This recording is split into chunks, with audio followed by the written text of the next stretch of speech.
Family Sonata by Judy Gardner. Read by Liza Goddard. This garden will be the death of me. The mowing and hoeing, the staking and tying, the feeding and watering, and then, when the show's over for another year, the autumn leaf sweeping and the digging. It's the digging in particular that'll do for me one of these days. So why do I do it? Because I'm stupid? Stubborn? Making some kind of statement? I can't decide.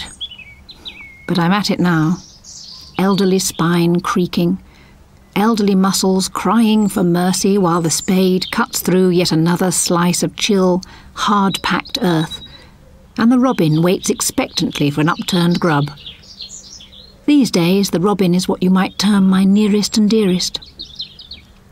I decide to sit down and take a breather, then revise the decision because the short day's dying and the clouds of starlings are already flying into roost. So I go on to the end of the row, and then suddenly my spade strikes something hard.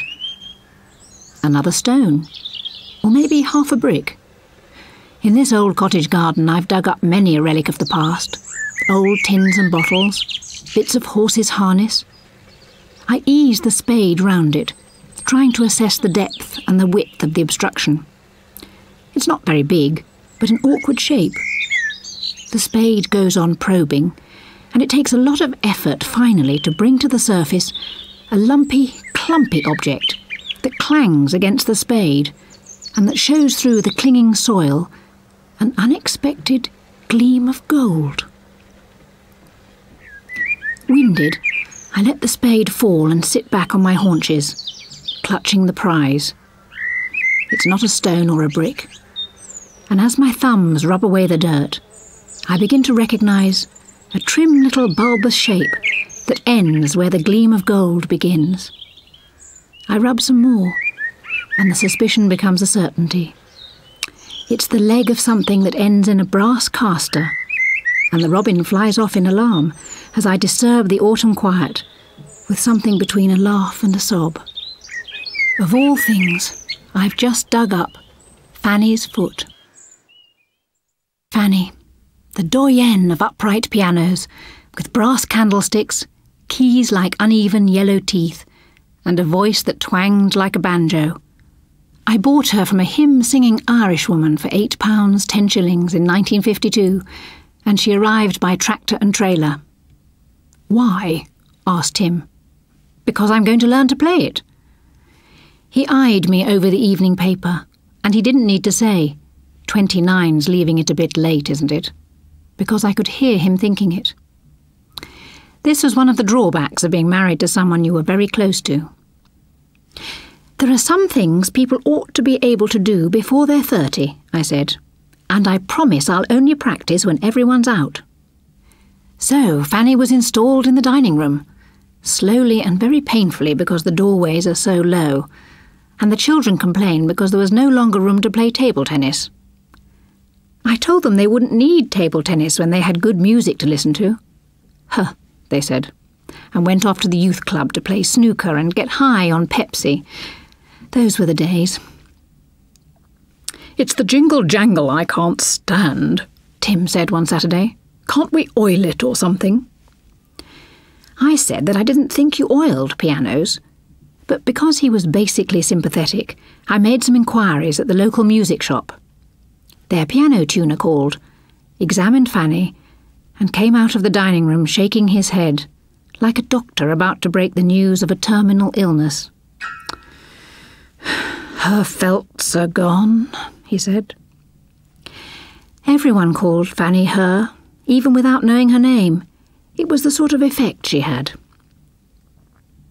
We asked him to elucidate, and he said that they had been eaten by moths. So Tim took a deep breath and said that we must therefore have them replaced. But the piano tuner shook his head again and said that Fanny's type of felt had been out of production since before the First World War. "I would estimate that she's only missed Chopin by about 10 years. "Chopin died in 1849, I said. At that period I was up on composers. "Exactly," he said. It was Tim who came to the rescue by prowling among Fanny's dusty innards and replacing the absent felt slowly and painstakingly with little bits cut out of the bright green hat I generally wore for the children's speech days and the Christmas bazaar. And even the least musical members of the family listened in awe to the new voice of my beloved. Her asthmatic twang had now been replaced by a sort of sepulchral thrumming, like that of heavenly harps in a rising wind. I thanked Tim humbly, profusely, and he smiled and said that at least she didn't make cups and saucers rattle any more. In the meantime, I had found a music teacher who was exactly 10 years younger than I, a sweet and deferential girl, who prefaced every admonition with, "Excuse me, Mrs. Ellingborough, but..." as together we sweated our way through scales and arpeggios and five-finger exercises.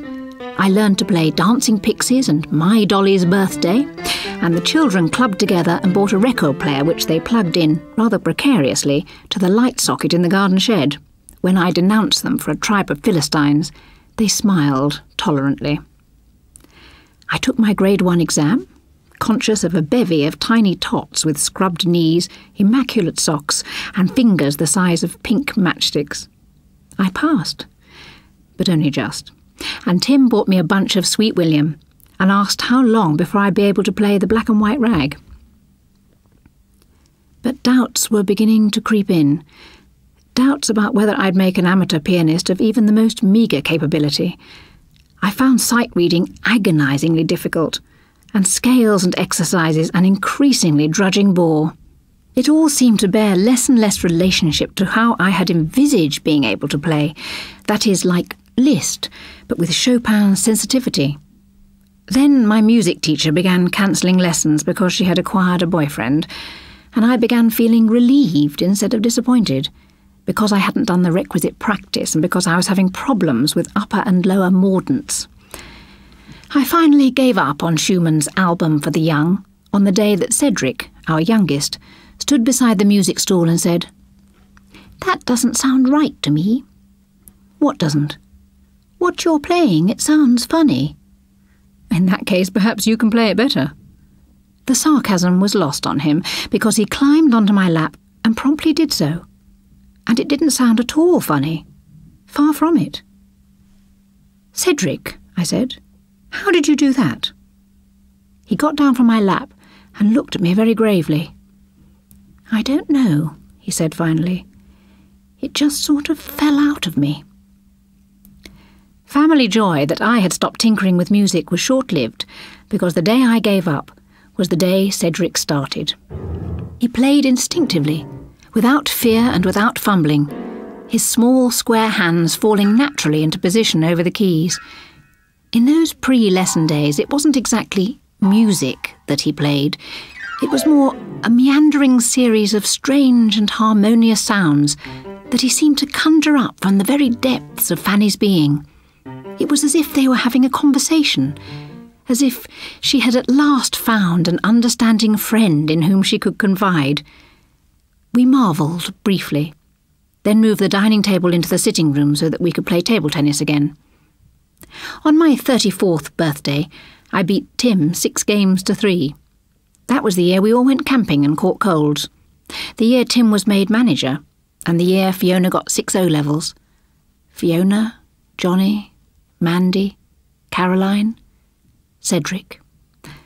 The cottage bursting at all seams with children and with children's friends, bicycles slung against the wall, sleeping bags on the landing, and young voices calling through the tangled garden that I never had time to cope with.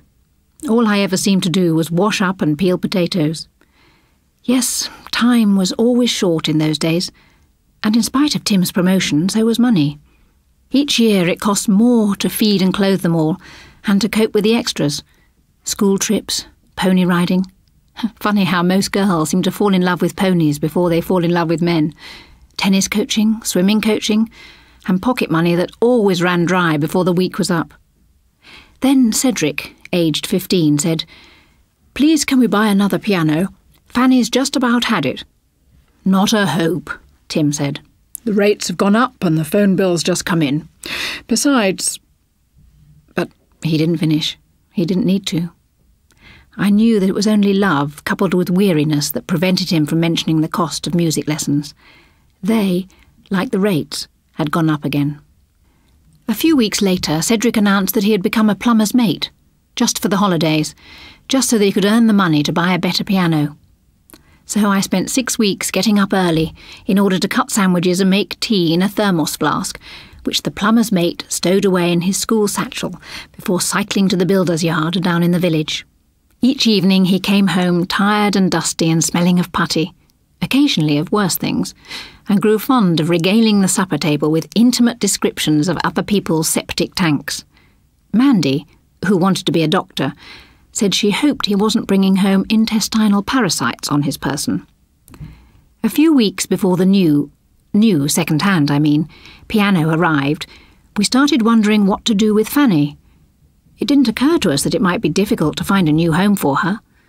We put an advertisement in the post office window to the effect that we would consider sacrificing her to a good home, but no one answered it. No one even inquired, which surprised us, because after all, £2 for a piano, for any sort of piano, wasn't exactly extortionate. 3 days before her successor was due to arrive, we offered her to the village hall, for nothing. The offer was politely declined. Hope dwindling, we offered her to the playgroup, and to the big house that had become a remand home, and the answer was the same. Thanks for the kind thought, but no. We even tried the carpenter who works with a local builder. Surely he could make use of the beautiful antique bird walnut that encased her. But he shook his head. No one wanted bird walnut anymore, antique or otherwise. It was all stripped pine these days. The night before the usurper arrived, £40, neat and anonymous in plain mahogany, Tim said, "I'm afraid there's only one thing for it." And we all knew what he meant. It was hard to accept, but there was honestly no alternative. Not only was the cottage overflowing with all of us, we now had acquired a large dog as well. "In the name of humanity, there ought to be a corner where she could end her days in peace," I cried. "Pianos aren't human," someone murmured soothingly. "This one is," someone else muttered. I think it was Caroline, which was strange in a way, because the only music she liked was Gregorian chant. We carried her out after tea, all 7 of us, and easing her under the low doorway, she lurched suddenly and slammed Cedric's head hard against the lintel. He gasped, but remained tight-lipped. It took a long while to reach the top of the garden, where her funeral pyre had been assembled, and it was Cedric who solemnly poured the paraffin over her. In a silent semicircle we waited, while Tim struck the match, and the sudden whoosh of flame, so beautiful and cruel, made me cry. It's a terrible thing to murder a poor old piano. Cedric was standing next to me. He took my hand and said, "Not if you really love music." She burned all through the night, and I put my head under the blanket so that I wouldn't keep hearing the snapping of piano wire. It was like someone crying for help.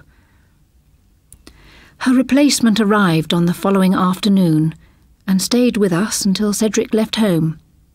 It was a very nice piano, with a clear and well-modulated voice, but somehow we never gave it a name. It's dusk now, and the final flock of starlings has flown in to roost over in the woods. The robin disappeared some time ago, and I'm all alone in the darkening garden, clutching Fanny's foot. I must get up and put the spade away. But I go on sitting here, hunched on the damp grass, while the chill of autumn creeps into my bones. Because I can't get rid of memories, can't seem to shake them off. The voices and faces, the love and the laughter, the sudden rages and the wild tears of adolescence, all gone now. I'm the only one left. Fiona, twice married and currently living in New York. Johnny, an environmentalist, camping out on Dartmoor and keeping watch on the wildlife. Mandy, a doctor in Australia. And Caroline, purring in Paris with her notary husband and 3 little girls in pigtails. Cedric doesn't seem to have a permanent base. He lives a restless, nomad sort of existence that worries me because he's always tended to be travel sick. And Tim? Tim died 4 years ago, smiling tiredly and saying, "It's been good, hasn't it? By the way, don't forget about the tax and insurance on the car." The car went years ago, worn out like Fanny, but I can get everything I want in the village, and the walk does me good. All the same, it's an effort to stand up just now. I feel stiff and angular like a piece of rusty machinery, and my bottom's damp from the grass. I push the memories away. Gone. All gone now. But I've still got the garden, and in the last of the glimmering light, I pause to look around it. No more bramble, elder, and old man's beard flourishing because I haven't time to cope. Now I can work from sunrise to sunset if I've a mind to, and if my strength holds out. So in their season I've got roses and delphiniums, peonies and lilies, not to mention trees and shrubs, alpines and ground coverers, and I know now why I spend so much time among them. It's not stupidity or stubbornness, it's because they're all my children, my new set of children, and I claim the right to curse them for the work they make, like I used to curse the first lot. So I pick up the spade and trundle it in the wheelbarrow to the shed, where the old record player still lies on the bench under a pile of flower pots and fertilisers. Then I go back for Fanny's foot and carry it down to the cottage. It's dark indoors and very silent. I go to the bathroom and wash my hands and face and comb my hair. I don't bother with makeup these days. I don't bother to change out of my old gardening clothes. Who's there to see?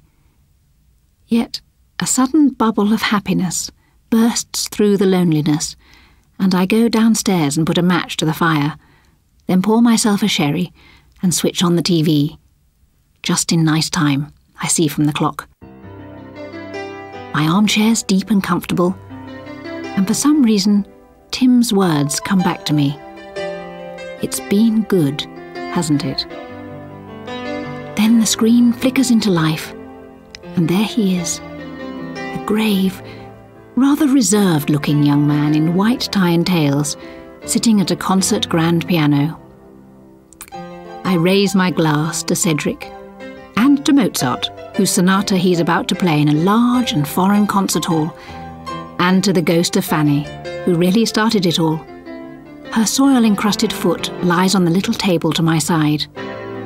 One of these days I'll have it properly cleaned and polished, and mounted on a nice little block of bird walnut, and give it to him as a paperweight. God knows there aren't many presents you can give to a concert pianist of international status, but Cedric, I'm happy to record, is as daftly sentimental as the rest of us.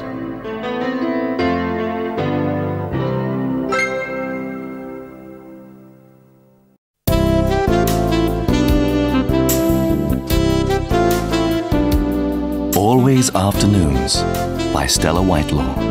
Read by Sandra Dickenson.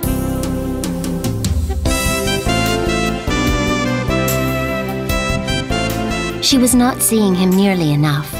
Once a week at first, occasionally twice. It was never enough. The time between meetings was a grey abyss, hours to be counted off, days to be endured. She kept busy, darning the time together with meaningless activities, using mental blotting paper for the pain. She had a dream. To see him every day, to wake each morning with his musky, spicy body beside hers, relaxed in sleep.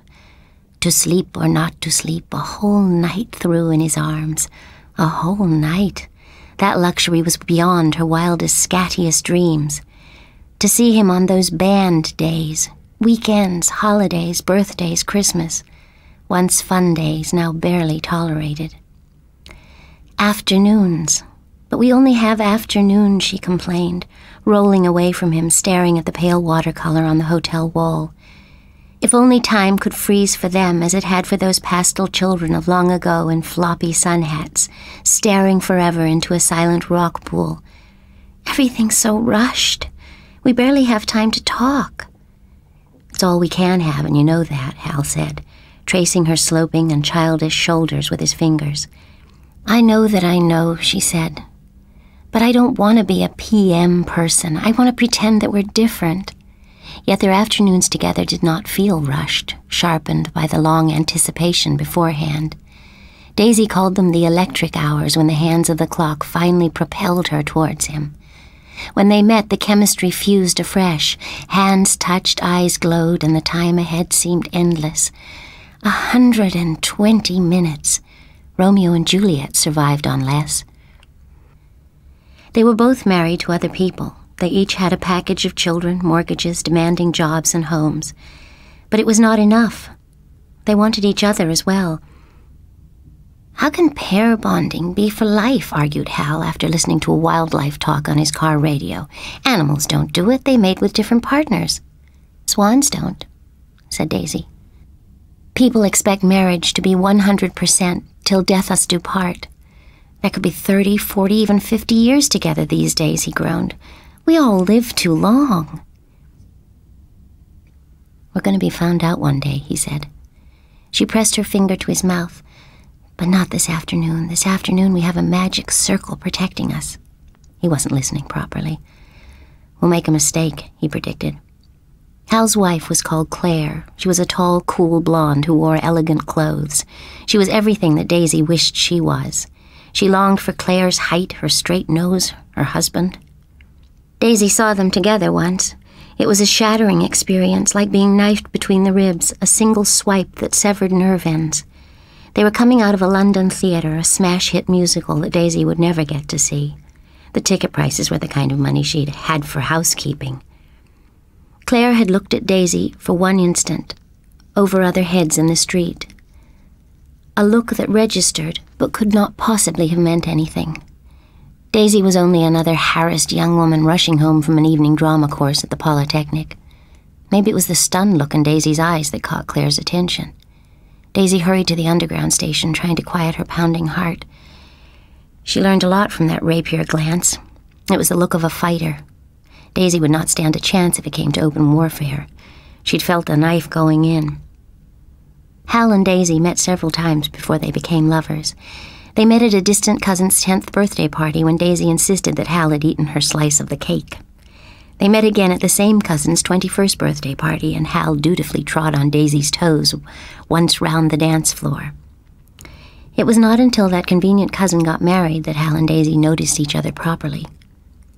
My wife couldn't come, said Hal at the crowded reception, making his status clear from the beginning. She's had to go and see my mother. My husband's over there, said Daisy, reciprocating, the cowboy ambushing every drinks tray. Perhaps he doesn't like weddings. He doesn't like me, said Daisy. But Hal liked her. He liked her very much. He liked her funny nose, her touchable hair. Claire's golden mane was out of bounds. Her wistful and hesitant voice. She was insecure, overworked, unloved, and thought drama classes would give her more confidence at home and in the office. Sometimes she felt she was submerged in mediocrity. Hal gathered her into his fold, took her under his multi-layered wing. They knew they were going to have an affair. They recognized something in the other that seemed to complete an equation. Guilt never entered into it. They were not hurting anyone, they told each other. As long as neither family was neglected or suffered in any way. Her husband took little interest in her whereabouts as long as food was on the table and her paycheck took care of the mortgage. Their 2 children, both girls, were totally self-absorbed in school activities. That first Christmas was agony. Daisy and Hal could not meet or even speak on the telephone. The family festivities clamped Daisy with tinsel-covered barbed wire, conveyor belted her through the relentless jollity, cracker-pulling, overeating. She tried not to imagine Hal at home with his elegant wife and well-behaved, well-educated sons at the select drinks party they were holding for their select friends. God, I missed you, Hal said the first afternoon afterward, holding her as if he would never let her go. I kept thinking of you, wondering what you were doing. All those stupid people talking, posturing, saying things they didn't mean, sloshing down my drink. Claire being the perfect hostess, of course. She always is. I drank everything in sight, Daisy confessed. It was the only way I had to blot you out. I don't like the sound of being blotted out, he said, pulling off his tie. It makes me feel like a hangover. Come here. I don't want to pretend anymore. Daisy did not understand exactly what he meant. She knew he provided something that the perfect Claire did not, and it was not just her rounded body. She was a haven where Hal drank at her fountain. He needed her, and that was all she had to know. She took his head onto the tingling fullness of her bare breasts and felt his breath feathering her skin like angel's wings. Hal had thrown her a life belt just when she was drowning. She'd been slipping from the reality of life as surely as if Clapham Junction was the Bermuda Triangle.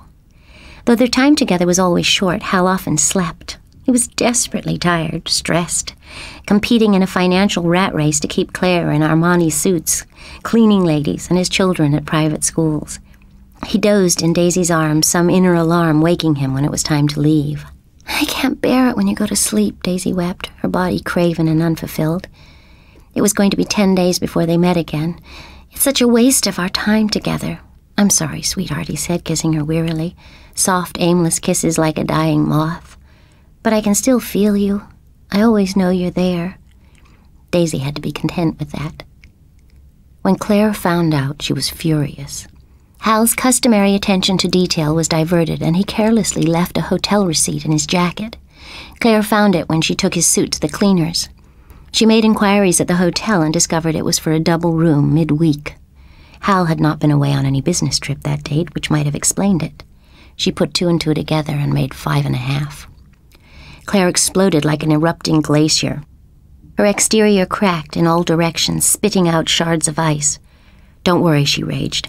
I'll find out who the little slut is. Hal was stunned. He'd never expected to be found out so soon. He defended Daisy with every scrap of ingenuity in his command. He cared for her and would not have her slurred, defamed, or insulted. It's entirely my fault, he said. I took advantage of a young woman who's vulnerable and lonely, but at no time has she ever been a threat to you. I care for her because she's not strong like you, Claire. Hal did not use the word love. Claire looked too dangerous. He was frightened not so much for himself, but for Daisy's sake. Claire was like a serpent, venom darting from every fingertip.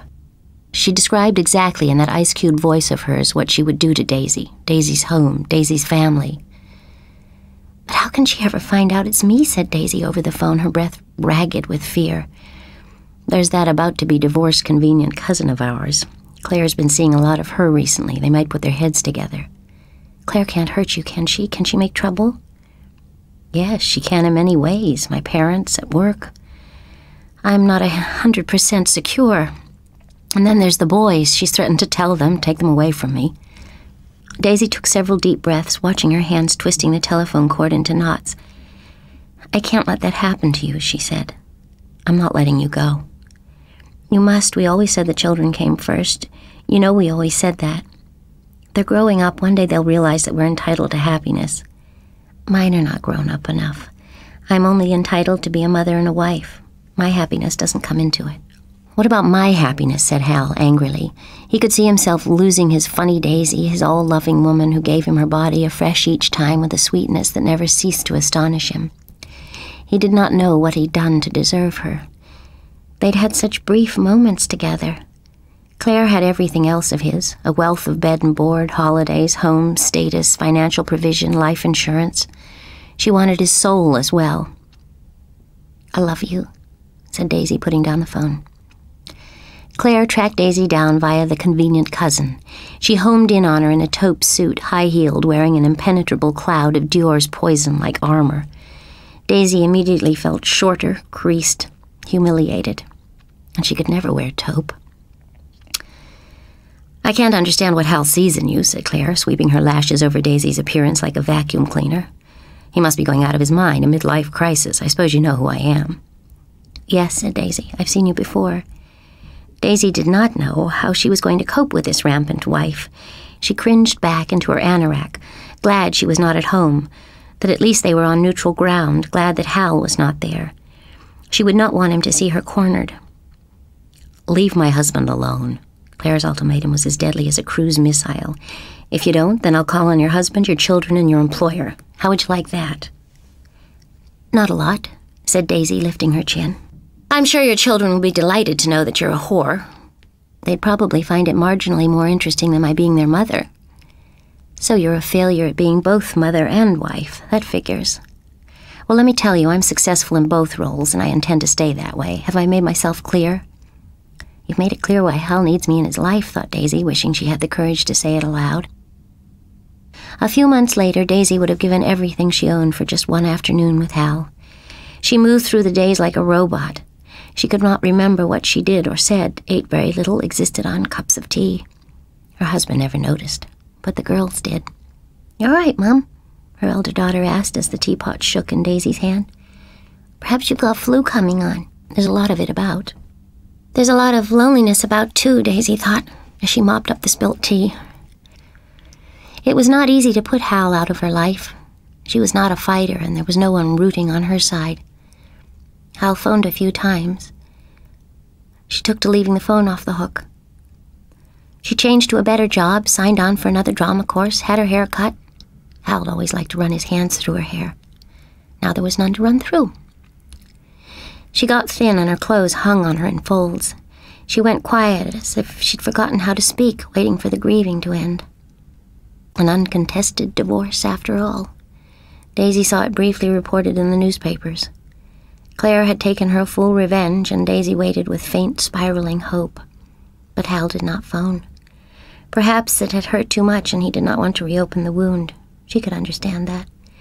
As time went by, she thought she understood everything about him, but that did not make it any easier.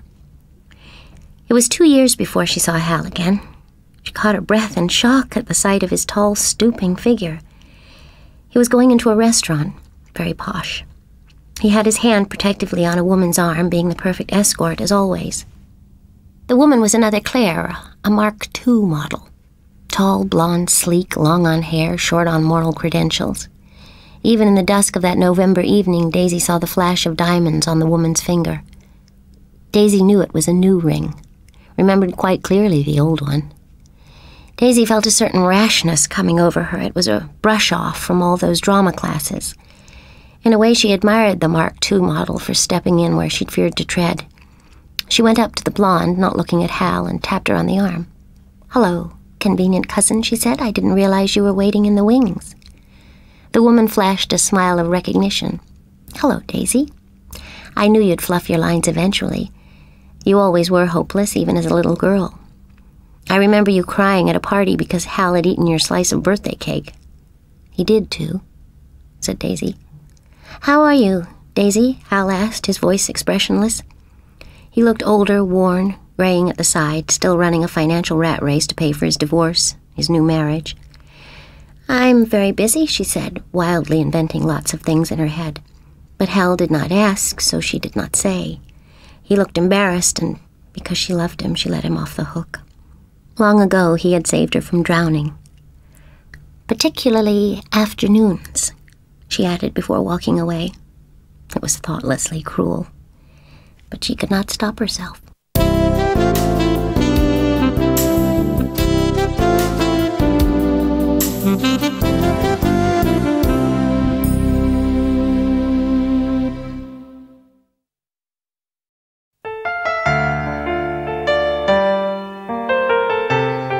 Survival Kit by Stella Whitelaw, read by June Whitfield.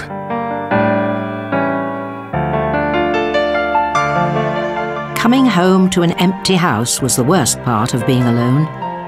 The rooms echoed of nothingness.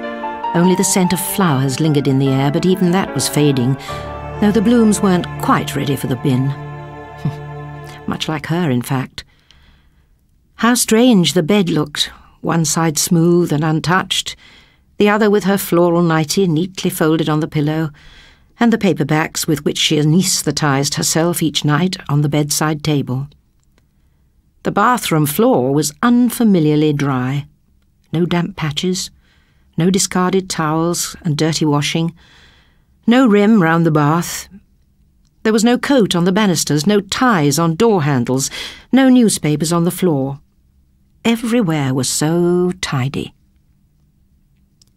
She stood motionless at the kitchen window, waiting for the kettle to boil, staring at a garden she hardly recognised. Snow speckled the flower bed. It was freak weather. There had been a spell of warmth, unusual in late autumn, and then a sudden drop in temperature had brought snow and a sharp wind that bit unprotected skin like small teeth. Much like him. He had been freak weather, the man she had married so trustingly 3 years ago, and who had walked out on her last month without a second glance, to live with another man. Well, his freedom had been fleeting. He died in a car crash just days after their separation. At first, when she'd been told what had happened, she was stunned. Then, as the pain began to ease, she'd accepted the fact that he would never return. She'd made a list of the things she wanted to do: go to the theatre, trips to the sea, museums and exhibitions, use her freedom to the full. So far, she'd done nothing. "I must organise myself," she said as she stirred the tea. She found an envelope addressed to both of them and crossed out his name. She wrote on it, 1. Evening classes. 2. Eat out. 3. New hairstyle. But the words bounced off the paper, and she was left with the dread of being lost and never being properly alive again. Work was as automatic as breathing. She arrived at the office on time, typed, answered the phone, made coffee, programmed herself to cope, made the right replies, composed her office face. But at home, it was different. He had left space. The television was just meaningless mouthings and the radio background noise. She heard nothing, and her sight was still unfocused. The snow swirled down onto the brown earth like icing sugar on a chocolate cake. There was a movement among the flurries. A small animal, or a cluster of leaves. She didn't like animals very much. Their scuttling alarmed her. Her tea grew cold as she watched the snow thickening to a lacy blanket. The waste bin needed emptying. She went outside, bowing her head to the blizzard, watching the tips of her moccasin slippers pick up a crust of snow. The animal was crouched against the dustbin, like a small white hedgehog, blinking against the snow that stuck to its lashes. It was visibly shivering, baby fur sprouting icicles. At first she didn't know what it was. Ears flattened to its head, tail curled underneath. Then it blinked up at her, and she saw that its eyes were an incredible opalescent green. It was a cat, a kitten cat, a halfway grown creature, neither cat nor kitten. She didn't like cats. She didn't like the mystical way they looked at people. She emptied the rubbish into the dustbin and banged the lid. The rim of snow dulled the noise, and the small cat barely flinched. "Shoo," she said, but her voice was softened by the cotton wool flakes absorbing her breath. She turned to go back indoors, but tripped on an unseen edge, and her slipper went flying. She hopped on one foot, her stocking toes gingerly touching the icy paving stones. But the kitten cat had been lightning fast. He darted into the warmth of her slipper, trying to fold himself into a size 5 without success. "Shoo!" she said again, exasperated, trying to shake him out. But his claws clung like a limpet to the lambswool lining. She was getting wet. Snow was settling on her shoulders and the back of her neck. She picked up the slipper with the cat and hobbled indoors, a damp stain chilling the underside of her foot. Once inside, the cat jumped out of her slipper and shook himself all over the floor, creating a miniature snowstorm. "Drat the thing," she said, putting her slipper to dry on top of the stove. The cat regarded her with a look of quiet acquiescence that said, "I will go without protest if you turn me out, but I will not fawn on you for hospitality." Strange how she could read that look. It was crystal clear in those amazing eyes. She poured herself a fresh cup of tea and, almost without thinking, put a saucer of milk on the floor near the cat. It sauntered over and sniffed cautiously. Its tongue darted out, and the milk disappeared as the cat hardly took a breath from its lapping. Then it daintily mopped up the drops it had spattered and sat back to clean its milk-speckled muzzle. "It's starving," she thought with astonishment. The cat's condition was a shock. She'd never imagined any such predicament. She didn't want the responsibility. She wanted to be left alone in the comfortable cocoon of her empty house. The kitten cat suddenly leapt 6 times its own height and landed gracefully on the stove. It snuggled against her slipper, front paws stretched out to dry, a small, enigmatic, unblinking sphinx. "You're not staying, so don't make yourself comfortable." She went to the phone and dialed the local police station. "I'm reporting a found cat, a kitten." "Well, is it a cat or a kitten?" "I don't know. It's bigger than a kitten, but not quite a cat." "Where did you find it, madam?" "It was crouching by my dustbin." She heard his patient sigh. "Address of same dustbin, please, and description of cat, in case anyone inquires. There might be some distraught youngsters somewhere." What did it look like? She had no idea. She darted into the kitchen and back to the phone. "It's got peculiar darkish stripes on its back and white everywhere else," she said, lowering her voice in a ridiculous manner. The cat had fallen asleep on the stove, one paw over its nose. "A grey tabby," said the constable. "We'll let you know if anyone inquires." "But I don't want it," she said, panicking. "Can't you take it away?" "Sorry, that's impossible. But I'll give you the address of the local branch of the RSPCA." She wrote it down on the back of an envelope. A pile of unopened mail was on the desk. The branch was some distance away, and it was too dark and too late to take him now. He would have to stay overnight. Food. She hadn't cooked for days, eating only bread and jam, bread and cheese, bread and jam. She hardly thought a cat would eat a jam sandwich, however ravenous. She scavenged around in the top compartment of the fridge-freezer and found a boil-in-the-bag cod in parsley sauce. It was a single portion, but enough surely for a young cat and a woman with no appetite. She also heated some frozen peas. The cat ate in straight furrows, vacuuming the saucer several times till there wasn't a speck of sauce to be seen. It was dishwasher clean. She gave him her hardly touched fish, and he demolished it, then sat back to clean his whiskers fastidiously. He jumped onto the stove and flaked out, small tummy distended with boil-in-the-bag. "All right for you," she said, mashing the peas between 2 slices of bread. A minted garden pea sandwich. She must be going mad. Much later, she heard a polite mew from the kitchen. The cat was hovering by the back door. Was he going? Did he want to leave, she wondered, as she opened the door? He leapt out onto an unhappy-looking flower bed and stood there, poised, as though half expecting the door to be slammed. "Well," she grumbled, "I'm freezing." He turned his back modestly, and a moment later was kicking snow everywhere. It was a performance she hadn't witnessed before, and she was bemused. Then, with one bound, he was back indoors, shaking snow off his paws. That evening she actually stirred herself to do some sorting out. She went round the house and removed everything that had belonged to her husband and the oddments he had given her. He hadn't been mean, only in spirit. He hadn't even shared his thoughts. She stored the stuff in carrier bags in the broom cupboard. The first brownie that came to the door for Jumble would get the lot. She'd forgotten the cat when she got up the next morning and nearly tripped over it as it lay stretched across her slippers. "You're not staying," she said, putting her cold feet into the lamb's wool, "and I've nothing for breakfast."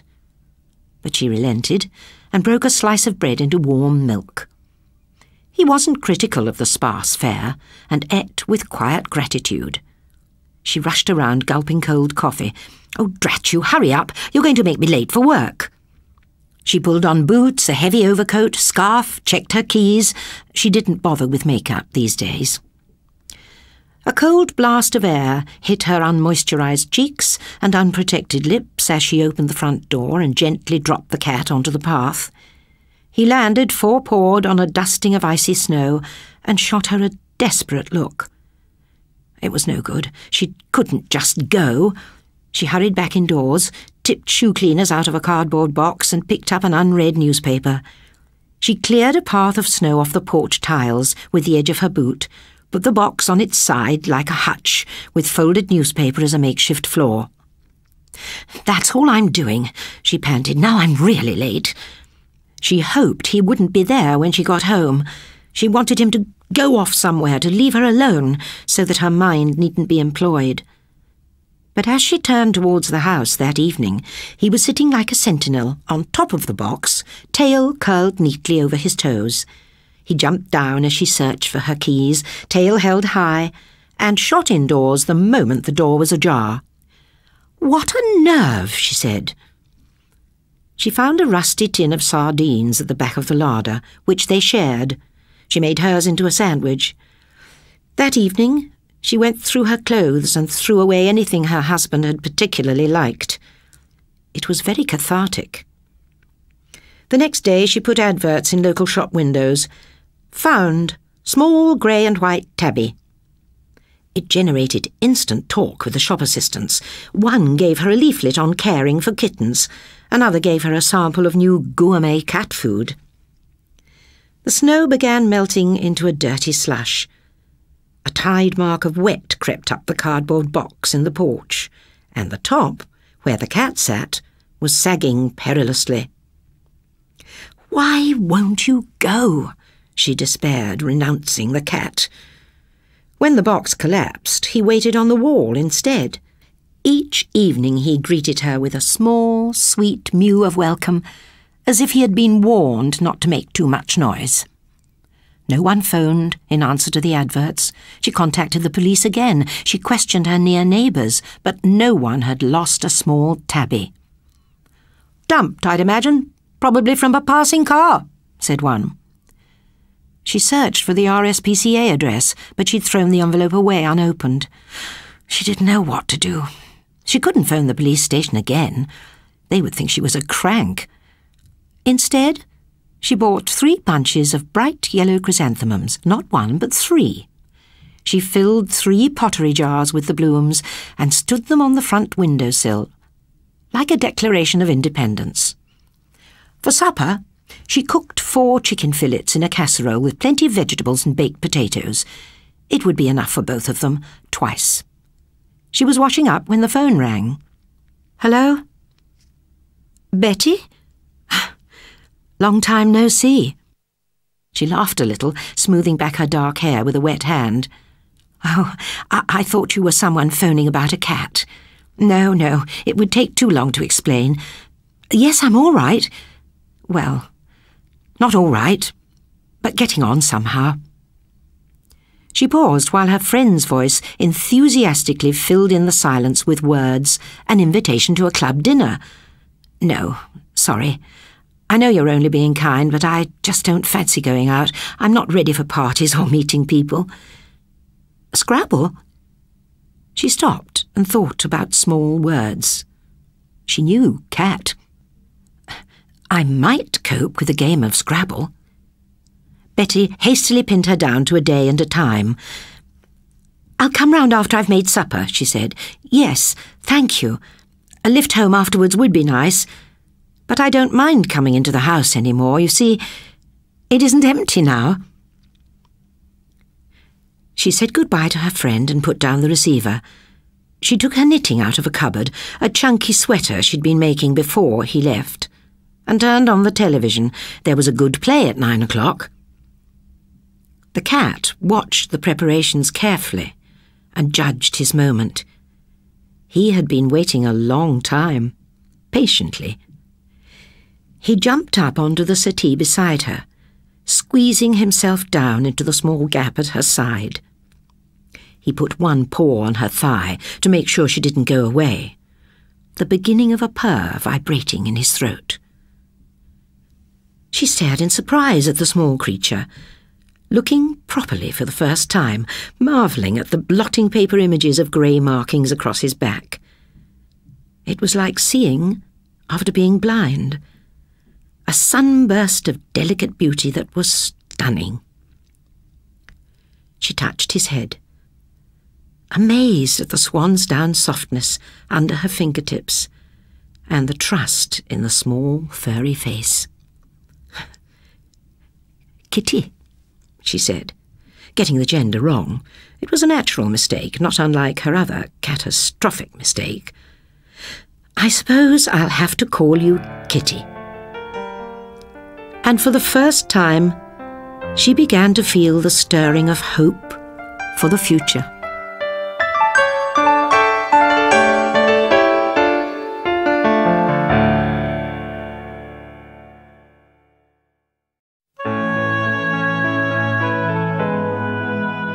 The Independent Kind by Stella Whitelaw, read by Frances de la Tour.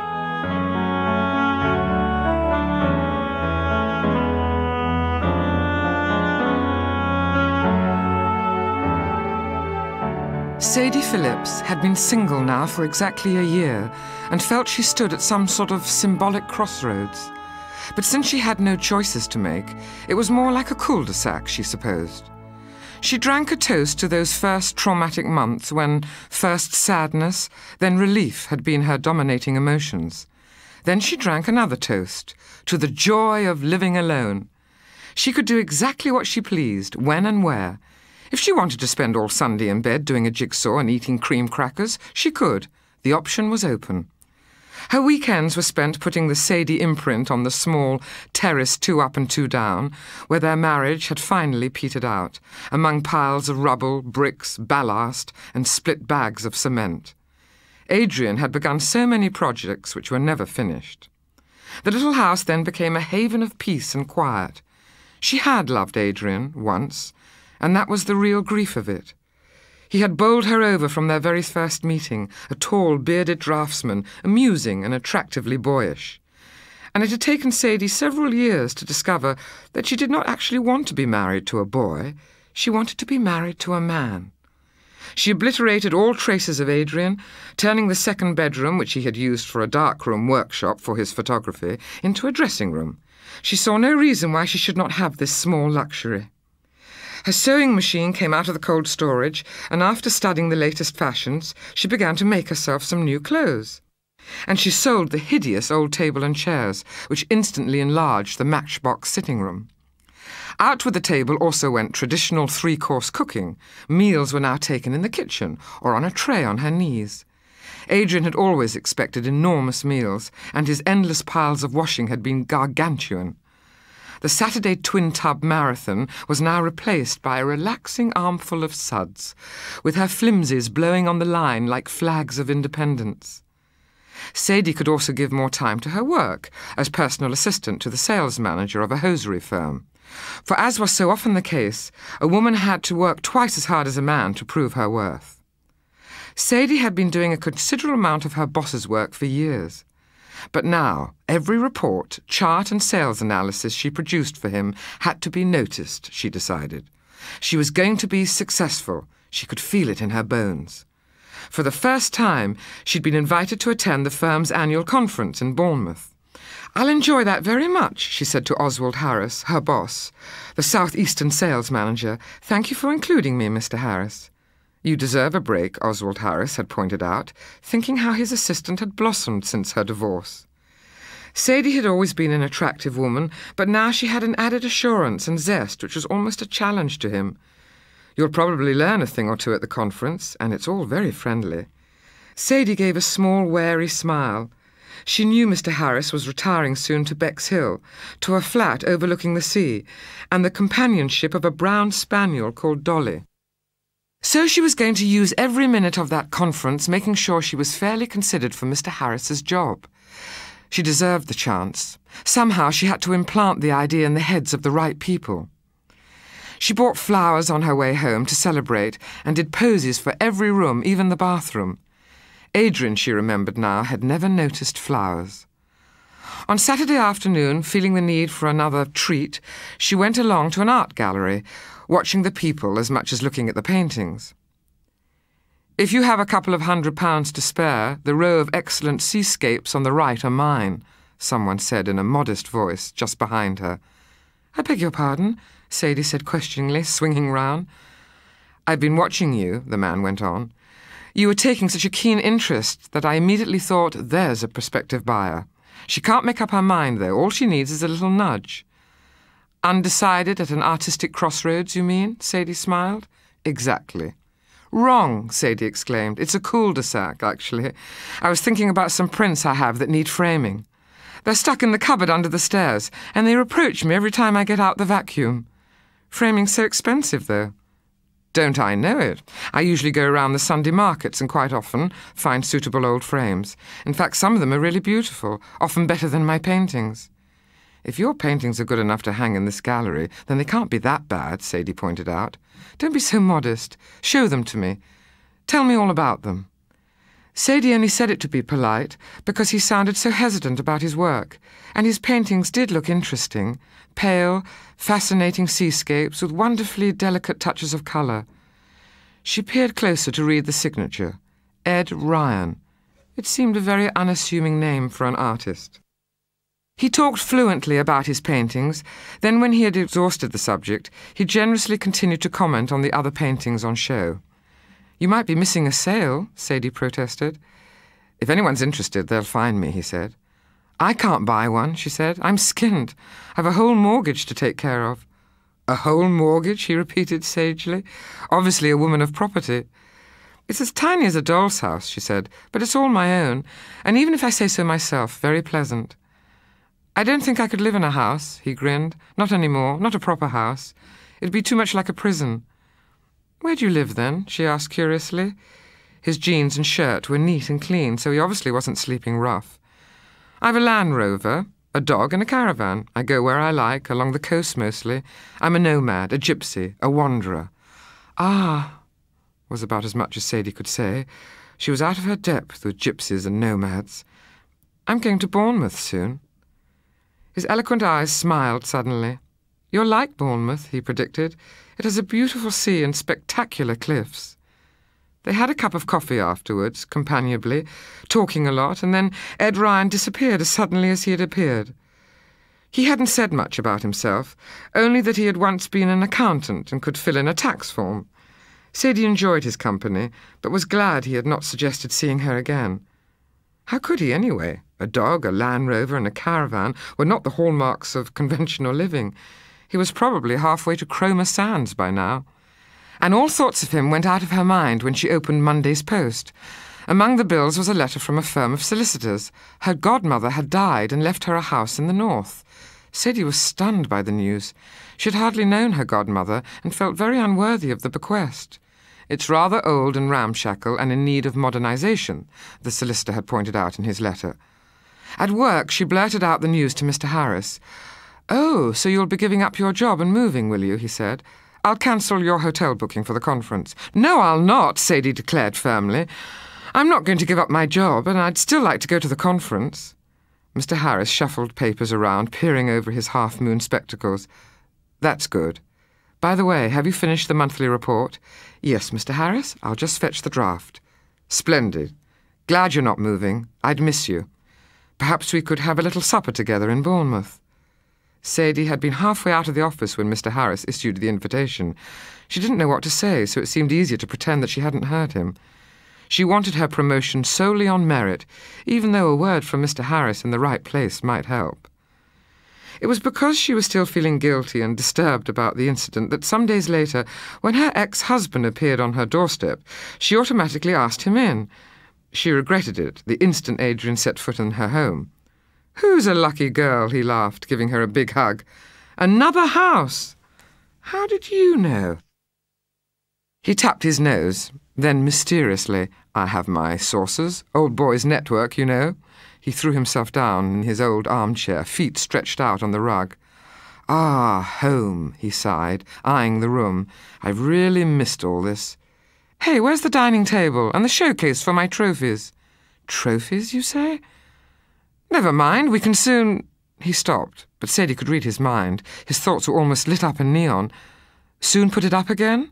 Was that what he was going to say? Not on your Nelly, Sadie thought, but she merely added, "Would you like some coffee?" wishing she wasn't always so darn polite. Smashing.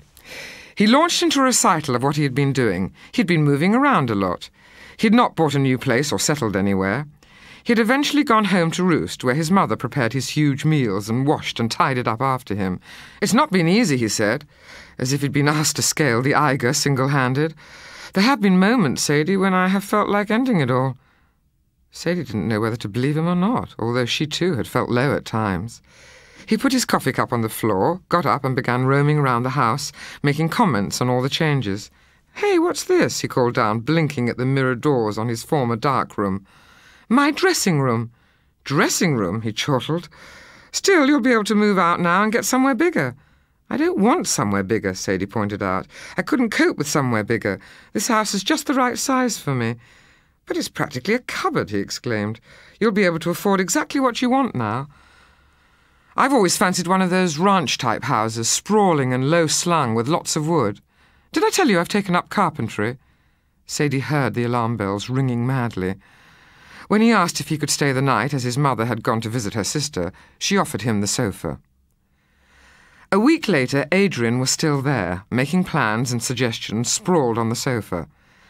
Sadie felt her independence crumbling. She knew she was a fool, but she was sorry for him. He didn't seem to have made out as well as she had, and that was the trouble, especially with having once loved him. "I'm going to Bournemouth next weekend to the firm's annual conference," she told him. "You can stay in the house while I'm away, but then I think you ought to look seriously for a place of your own." "Darling, is that really necessary?" he said, taking her in his arms, his beard tickling her chin.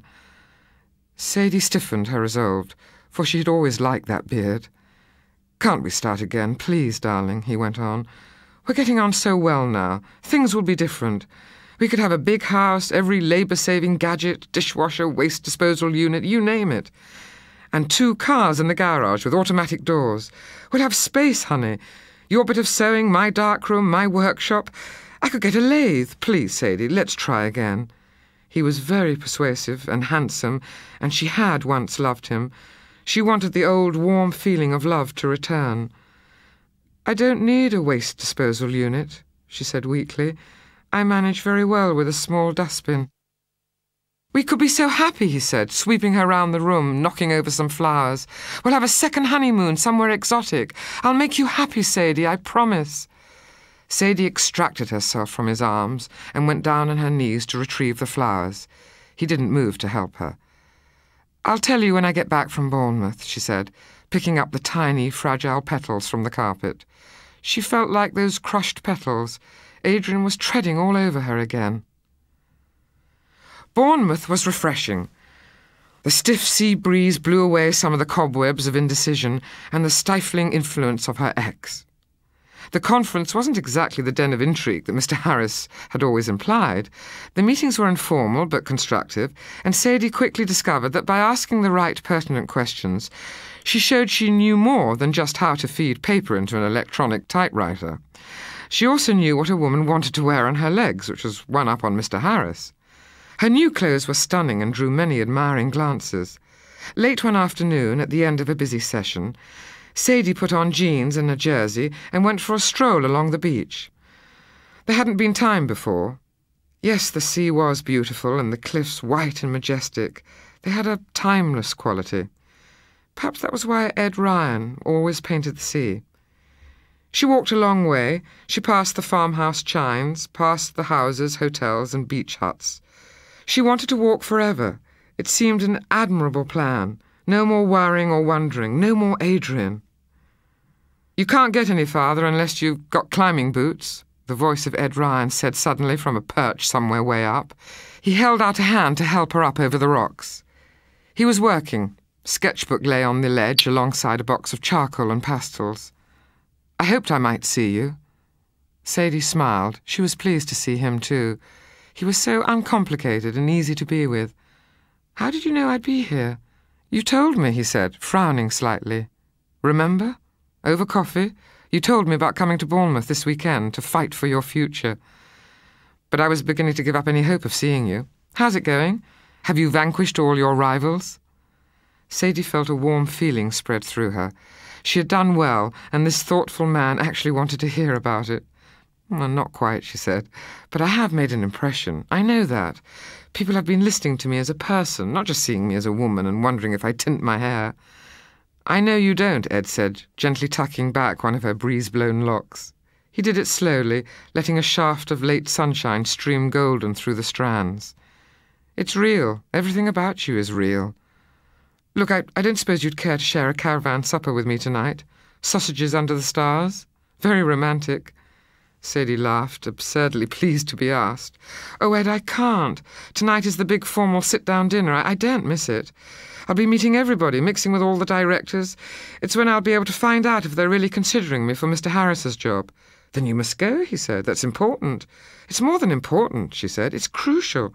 And she told him about her godmother's house and Adrian moving back in again. Ed listened intently, sometimes putting in a question to clarify a point, but all the time his slender hands were working with the charcoal on his sketch of the gathering clouds. At one point he took off his glasses, wiping the lenses with a paint rag. His eyes were the warmest brown she had ever seen, kind and a little unfocused. She supposed he couldn't see her properly, so she didn't feel embarrassed about scrutinizing his face. He wasn't handsome, not classically good-looking, but, oh, there was a gritty something special there.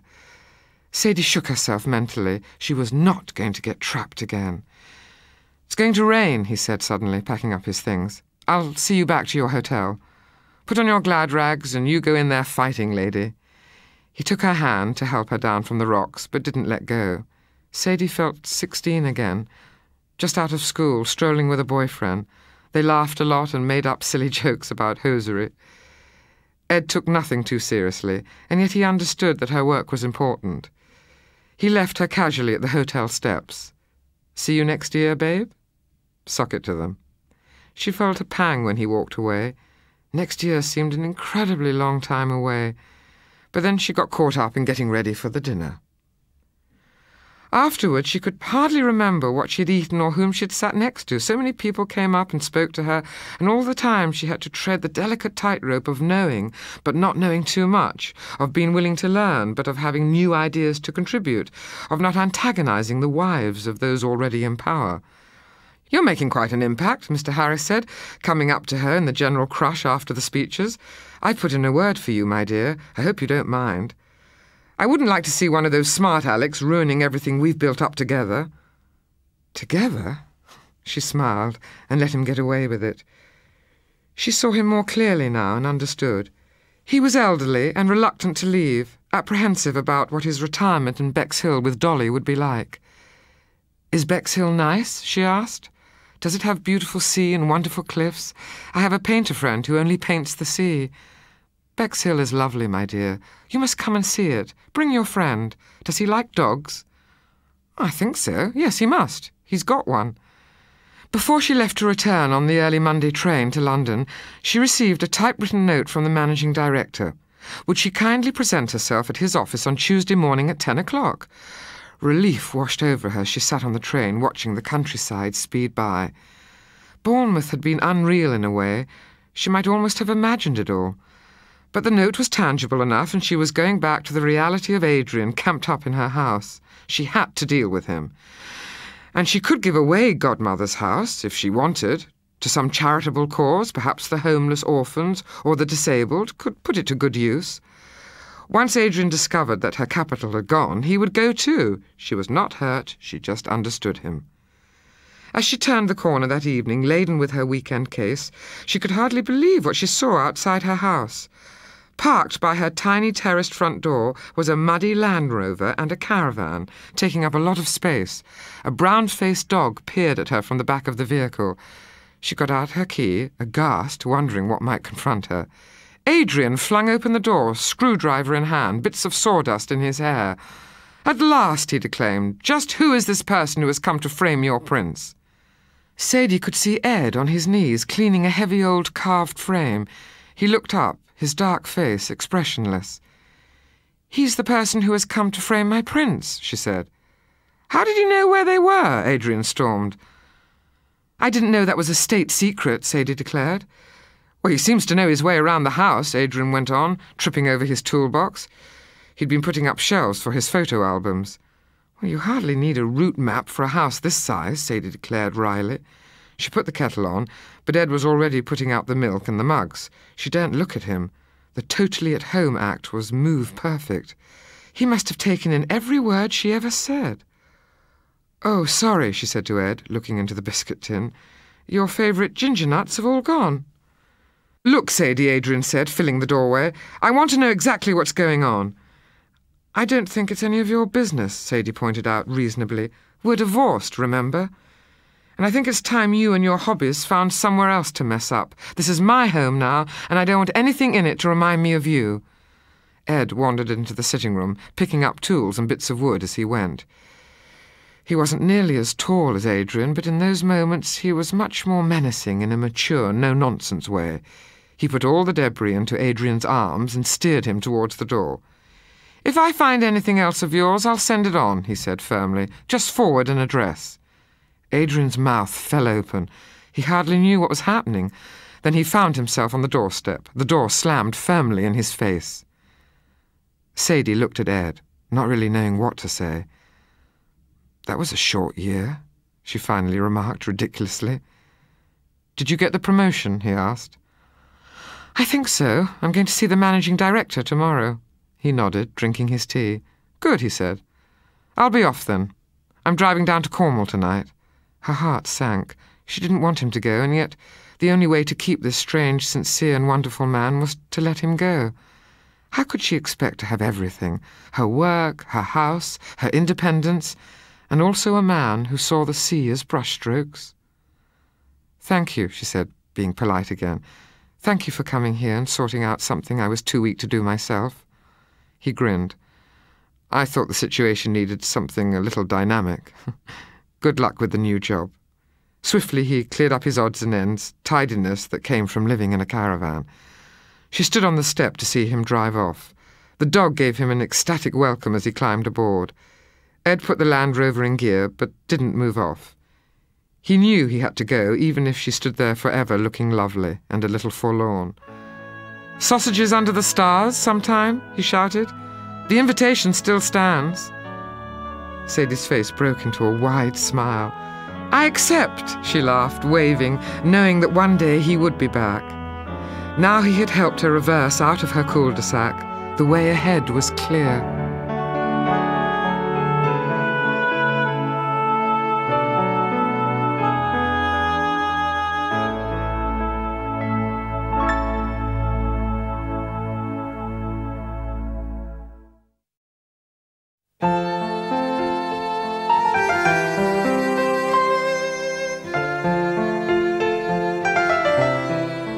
I Wonder How She Slept Last Night by Judy Gardner, read by Hannah Gordon.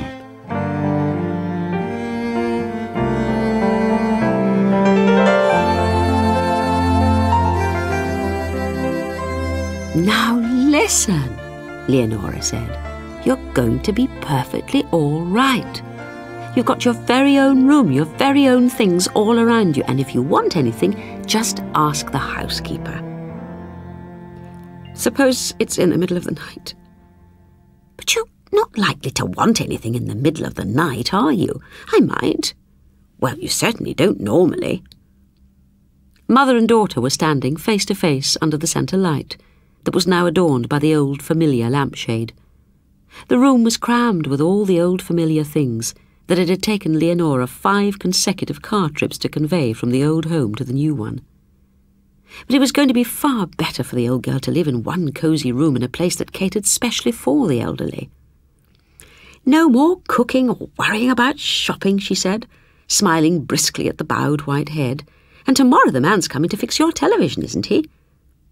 "Yes, which will be nice. And then Ben and I will pop over the day after to see how you're getting on."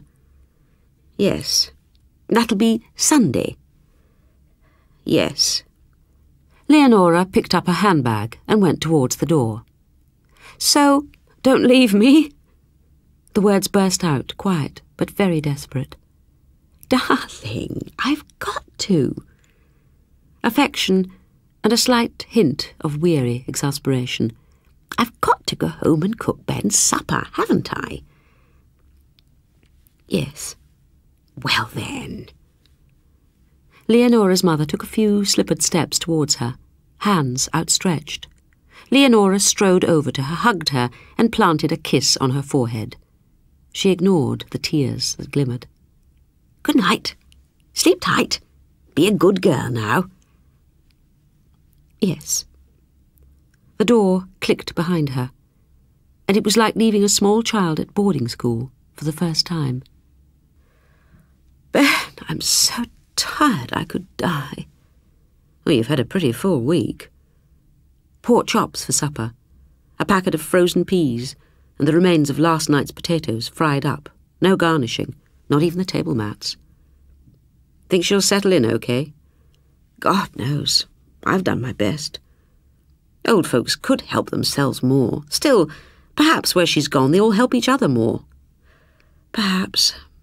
Any sauce, is there? It's a bit on the dry side." "No, sorry." They ate in silence. "For Pete's sake," Leonora said suddenly. "Other old girls settle down all right, don't they? I mean, it's bound to take time, but once she makes friends with some of the others—" "When are you going to see her again?" "We're both going to see her on Sunday. That'll give her all of tomorrow to gather herself together and to rest up a bit." They finished the pork chops. "Is there any pud?" "Sorry, no. Just biscuits and cheese." So there she sat, in her old armchair, with her feet close together, and her hands gripping the arms. The room was warm and pleasantly reassuring, with the curtains drawn and the bedside lamp illuminating the dear old photos and little silver ornaments. Everything she loved was around her. Leonora and Ben would be coming on Sunday, and the people here seemed very nice. There was nothing to worry about, nothing to fear. Except the strangeness of it all. The soft burble of television coming from other alien rooms. The subdued hum of a different central heating system. The distant closing of an unknown door. She sat listening, alert and motionless, like a very small creature in a very large jungle. When someone tapped on her door, she started convulsively. "Coming to supper, dear?" It was the housekeeper. "No, oh, no, thank you. I'm not hungry." "Just come and have a cup of coffee, then. Mrs. Phillips and Mrs. Hartley and little Miss Springfield are looking forward to meeting you very much. But I don't... Come along. I'll take your arm. Miss Springfield has the room directly above yours. My key. I haven't got my key." "You don't need it, dear. I've put the catch up for you." "Yes, but..." Irrational fears danced and jostled in her tired mind. Through the open door of the dining room, she could see silver-grey heads gathered round a polished refectory table. "Oh dear, do we have to say grace?" "We're not a religious foundation," the housekeeper said. "Look, I've put you next to dear old Mrs. Mather. I'm sure you'll get on very well together." The end of the TV programme. The fire dying.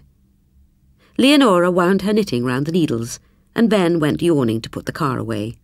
They locked up the house and went to bed. "After all, Ben, she's 83 now. High time she stopped having to cope with everything on her own." "Exactly," Leonora said in her petticoat. "The age of the silicone chip is far too baffling for old people to go it alone." They climbed into bed and lay breathing toothpaste at the ceiling. "I have tried. I honestly have tried to organise things so that she'll be happy." "Of course you have. Once she's made some nice friends of her own age, which is another reason why she'll be so much happier where she is." "Oh, you do think she'll be happy, don't you, Ben?" "She'll be very happy," Ben said. "Now stop worrying about her and go to sleep." But although she had all her own things about her, the room smelt so different. For one thing, it still had the tang of fresh paint. Lying in the darkness, she wondered who had occupied it before her. and whether they had had their bed in the same corner. She wondered if they had died in it. Turning on her side, she resolved to think of other things. Everyone had been very nice to her at supper, and they had persuaded her to eat a little of the kedgeree after all. Miss Springfield had patted her shoulder, and the one she thought was Mrs. Hartley had shown her where the table napkins were kept in the drawer. "We all help to set the table," one of them said. "And sometimes we wipe up as well, but of course there's nothing actually laid down about it." "Well, there's no need for anything to be laid down," someone else said, "because everything here is based on goodwill and consideration for others." Oh yes, she was going to be all right here. Her hot water bottle was warm in the small of her back, and she could hear the ticking of the little bedside clock she'd been given on her 21st birthday. She slept with her hand folded under her cheek. It was still dark when she awoke, dark and heavily silent. Instantly her blurred mind began fumbling with the fact that this was not home. The smell was different, and the bed was pointing the wrong way. Panic rose until she remembered that this was home now, and that she liked it here. She really did like it very much. Then another problem began to encroach on her awareness, and with a sinking heart, she was forced to acknowledge its increasing insistence. It was a problem that would not wait until morning. She wanted to go to the bathroom. She had been to the bathroom last thing before coming to bed, but now she wanted to go again. Closing her eyes, she told herself that it was nerves, that it was imagination, but her bladder's demand resisted all denial. She sat up in bed and tried to remember where the bathroom was. On the opposite side of the corridor, she thought, just a few steps to the left. Without putting on the bedside light, she crept cautiously to the door. Her dressing gown would have been hanging behind it at home, but wasn't here. There was no time to find it, and the snick of her door latch rang out like a pistol shot when, at last, her fingers found it. With hands outstretched like a sleepwalker, she crossed the corridor. She found the opposite wall and ran her hand along it until it made contact with the shape of a door. Her feet made no sound on the thick carpet. Despite her acute nervousness, she remembered that the bathroom door had a small plaque bearing its name. Her hand found it, and with a shivering sigh of relief, she slipped inside. She sat there longer than she needed to, and with eyes grown accustomed to the bright light, studied the bath with all its pulleys and handles to help people in and out of it. She was lucky to be living in a place that catered specially for old people, very lucky indeed. Striving to flush the lavatory as quietly as possible, she switched off the light and closed the door behind her. She crept back to her room, or to the place where her room should have been. But this time her searching hand encountered only smooth, cold wall, and suddenly she was in one of the most hideous nightmares that an old person's mind could ever envisage, the nightmare of being lost in the dark. 5 car trips, thought Leonora, turning in her sleep. I helped her sort through letters going back to 1935. I let her lumber me with a lot of old snaps that I don't want and she hasn't room for. I lugged all her old clothes to Oxfam, found a home for her dinner service, and helped her pack everything else. 5 carloads. And she was furious when her maidenhair fern fell out of its pot. She said it was all my fault. Under the eaves, a roosting bird fluttered uneasily. The little sound checked the even rhythm of Ben's snores for a moment. I've done all I can. My God, I wouldn't mind having a daughter like me when I'm old. Forcing herself to remain calm, she continued to search for the door, creeping along close to the wall while her hand slithered over the painted surface. At last, her old fingers found the door frame, the door itself, and then the handle. With a quivering sigh, she slipped inside, and had just closed it behind her when a man's voice, hoarse with sleep, suddenly said, "Who's that? What the devil are you doing in my room?" She gasped, then gave a little cry. Her hands sought the door again, even as her ears caught the rustle of bedclothes, and then the stealthy padding of feet coming towards her. "What do you want? Who are you?" "Oh, I'm new, and I've lost my... Her hands dropped uselessly, and she leaned against the wall with a hopeless acceptance of someone awaiting execution. "Which room do you want?" "Number... I think it's number... I'm new. I've forgotten." She began to weep. She could sense him near her, but when he put his hand on her arm, she recoiled with a gasp. "You must be the new woman." "Yes." "Don't blub," he said. "No one's going to hurt you." At the rough compassion in his voice, her tears became a flood that all but choked her. The depth of misery was incalculable. "You're cold," she heard him say. His hand travelled down her arm to her shaking fingers. "Oh, you poor creature, you're so cold." Still weeping, she allowed him to lead her across the room.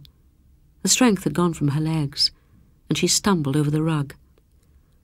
Hardly aware of what she was doing, she crept between the sheets, still warm from his body, and like a little beaten animal, shiveringly accepted the hospitality of pillows and blankets and soft eiderdown that he carefully bunched around her. "I'm very sorry." Her tears ran into the pillow. "Don't be." "I'm sorry I woke you. I didn't..." "No, of course you didn't." He put a large, clean handkerchief into her hand. "Just tell me what's the matter." "I want to go home." She lay huddled, while he sat on the edge of the bed, patting the eiderdown that encompassed her. The room was very dark. "We've got a big old plum tree in the garden here," he said, "and in warm weather the housekeeper lets us have tea under it." She continued to sniff. "It's a Victoria plum, like the one we had at home when I was a boy. Blossoms beautiful in spring." His handkerchief was very comforting. She wiped her eyes surreptitiously, waiting for the continued sound of his voice. "We had green gages too. A marvellous apple tree that my brothers and I used to climb." "I like apple blossom," she managed to whisper. "And down beyond the plum tree in this garden, there's a big bed of irises, and you should see them in May. All colours they are, blue, yellow, bronze, and all lapping up the sunlight." "I had a lovely speckled iris called Blue Shimmer." Tears gushed again. "Don't cry," he said gently. "Just think about next year's colours. Forget about what's gone before." "Is that what you do?" "Yes, all the time." She heard him get off the bed, and a new, ignoble panic filled her. Don't put the light on. I don't want anyone to see me the way I look now." "Well, I don't look so good either," he said. "For one thing, I'm not wearing my bottom teeth." "Neither am I." Astonishment filled her at the sound of her own confession. She felt herself blushing. "I'll be 81 next year," he said from the other side of the room. "I didn't know they had men here as well." "Oh, I'm the only one." "You weren't at supper," she said with a hint of accusation. "That's because I generally prefer to eat in my own room." "They don't mind?" "No," he said. "They're really very nice here." She dried the last of her tears. "Yes, I'm sure they are." She heard him come back to the bed again, and sudden gratitude made her put her hand out to him. It caught the rough sleeve of a dressing gown, then big, dry, rather leathery fingers. "You're cold too," she said, "and it's all my fault."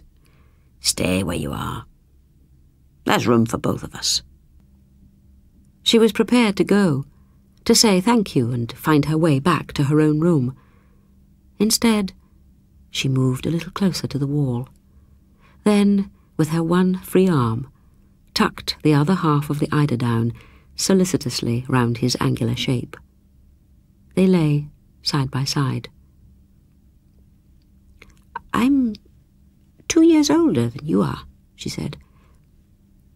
"I'm 83, and I've never done anything like this before." "Longevity makes a nonsense of convention," he said comfortably. "Try to sleep a little." "That's about all we can hope to do, isn't it?" "It's enough." The hateful cold of old age receded. They held hands, and she dreamed that it was April, with apple trees in blossom, and birds singing everywhere.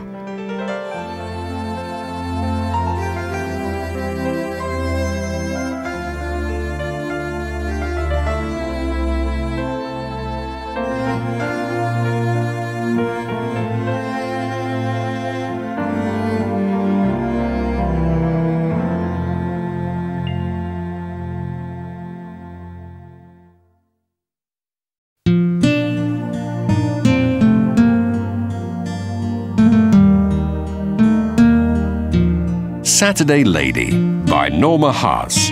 Read by Shelia Hancock.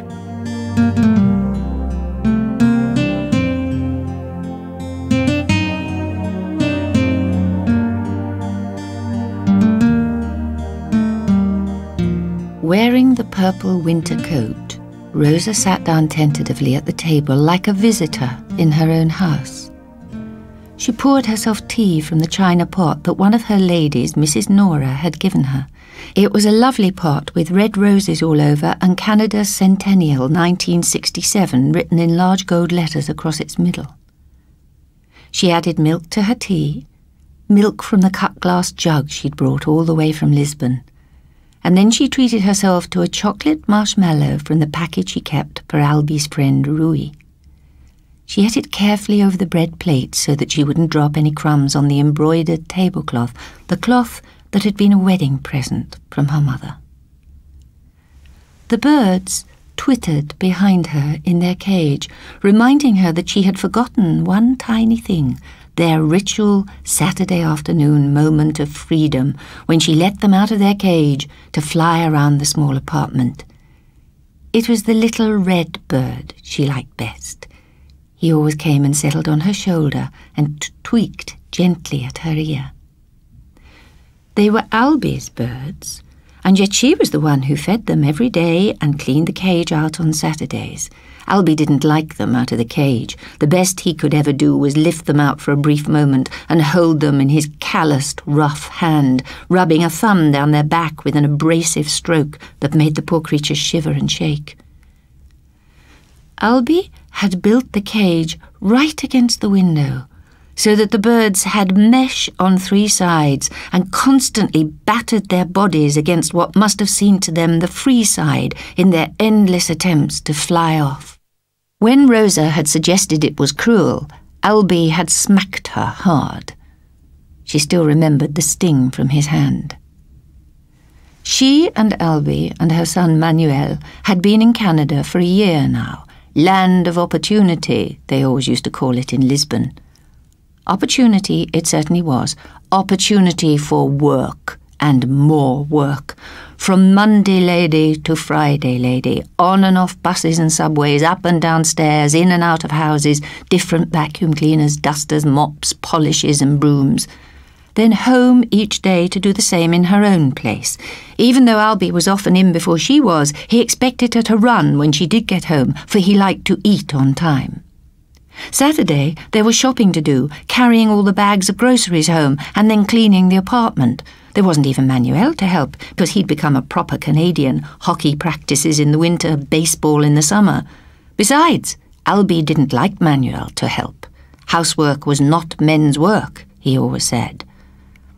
But she would put thoughts of housework out of her mind. This was her brief moment of pleasure, the only time in the entire week when she could imagine things. There was a sudden knock at the door. For an instant, Rosa was startled. Who on earth could it be? Albie had cleaned himself up, put on his best clothes, his extra gold chain, and gone out for the rest of the day, the way he always did. Manuel was probably playing street hockey somewhere. Besides, neither of them would ever knock. She went to the door and tentatively unlocked it, opening it a crack. It was Mr. Sam, the owner of the garage. "Sorry to bother you, Mrs. Dos Santos. Would Albie be home?" "No, never. He'd go out on his day off." "I thought I saw him go, but I had to try anyway. Somebody needs some work done in a hurry. I thought he might do it if he was in." Rosa shook her head. "Sorry to bother you, then." She closed the door. Her legs were trembling. What if it had been Albie? What a scene there would have been then. What would have made it all even worse was the fact that he'd never seen the purple coat that Mrs. Nora, her Tuesday lady, had given her, nor any of the clothes she kept hidden under the bed. If he had, he would have insisted she take them to the second-hand shop and sell them, for they were good, barely worn, the kind of clothes that never in a million years she, Rosa dos Santos, would ever be able to buy. Saturdays, when Manuel and Albie were both out, was the time to play with the clothes. The day when she pretended she wasn't in her own house, but visiting some fine lady in a big house, a house like some of the ones where she worked, where there were microwave ovens and dishwashers.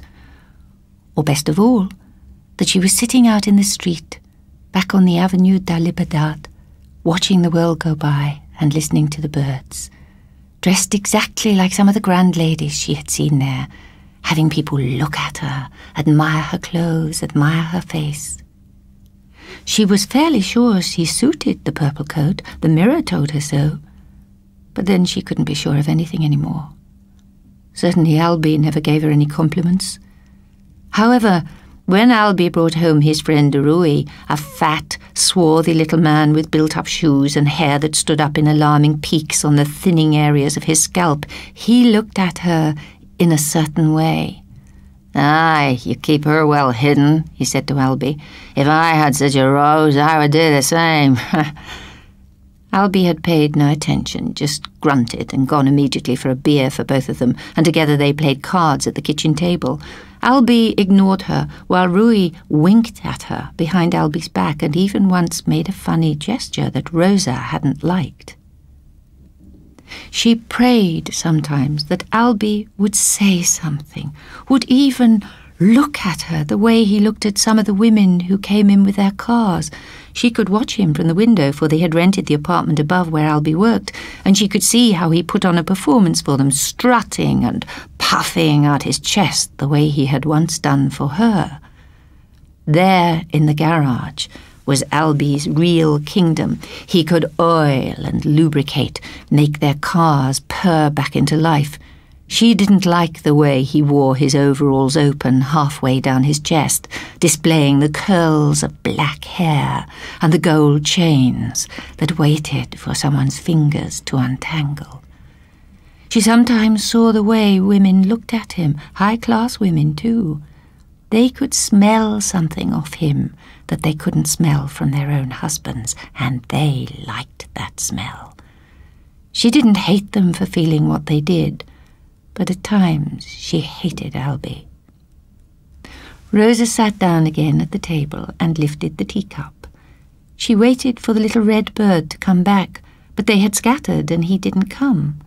She looked around the room. She could see the others, but the red bird was nowhere to be seen. She rose in panic. Was it possible that when Mr. Sam had come to the door, the bird had flown out? She couldn't imagine it happening, for everything the birds ever did, they did in a great flurry of wings. But he was nowhere to be seen. A feeling of dread was building in her. What on earth was she going to do? She went to the window and looked out, hoping absurdly that she might see him, but of course there was nothing. She put the others back in their cage, and taking only her key, she raced out, forgetting to be cautious. She almost fell on the broken bottom step. She didn't quite know where she was going, but perhaps somewhere in the back street, in the little park where the railway land formed a slight ravine, she might find the red bird. She became aware, all of a sudden, that it was actually a beautiful day. How rarely did she notice her surroundings or feel anything lately? It was one of those lovely autumn days, all soft and shimmering, almost magical. The leaves had lost their vivid hues and were milky white, as though someone had drawn a softening brush across them. They seemed to hang on the branches by a mere thread. She remembered her first winter and shivered. Her little bird could flirt with the leaves today, but later, against the ice-blue skies and naked branches, he would be a mere flash, and then he too would drop like a leaf to the ground. She had to find him and bring him home. She moved on, hope fading by the minute, and then suddenly he was there, sitting on a large mound of construction gravel that had obviously been dumped for some maintenance work, happily pecking at the ground. Behind him, at a suitable distance, there was a group of respectful sparrows, all hopping when he hopped and observing every move so that they could fly in unison with him. It was the most amazing sight, thought Rosa, a bit like a king with his courtiers. She sat down on one of the benches that ringed the flower beds and watched. He perched on a telephone wire. The sparrows followed, but again gave him room, forming a long, deferential line, like a row of humans waiting for a bus. They waited patiently for some further sign from him. Rosa heard a sudden laugh beside her. She turned and saw a man had seated himself beside her and was watching the bird too. "Somebody's pet," the man said. "He's mine," Rosa said, "or my husband's. I let him fly away." "Quite a show-off," the man said. Rosa looked at him and smiled.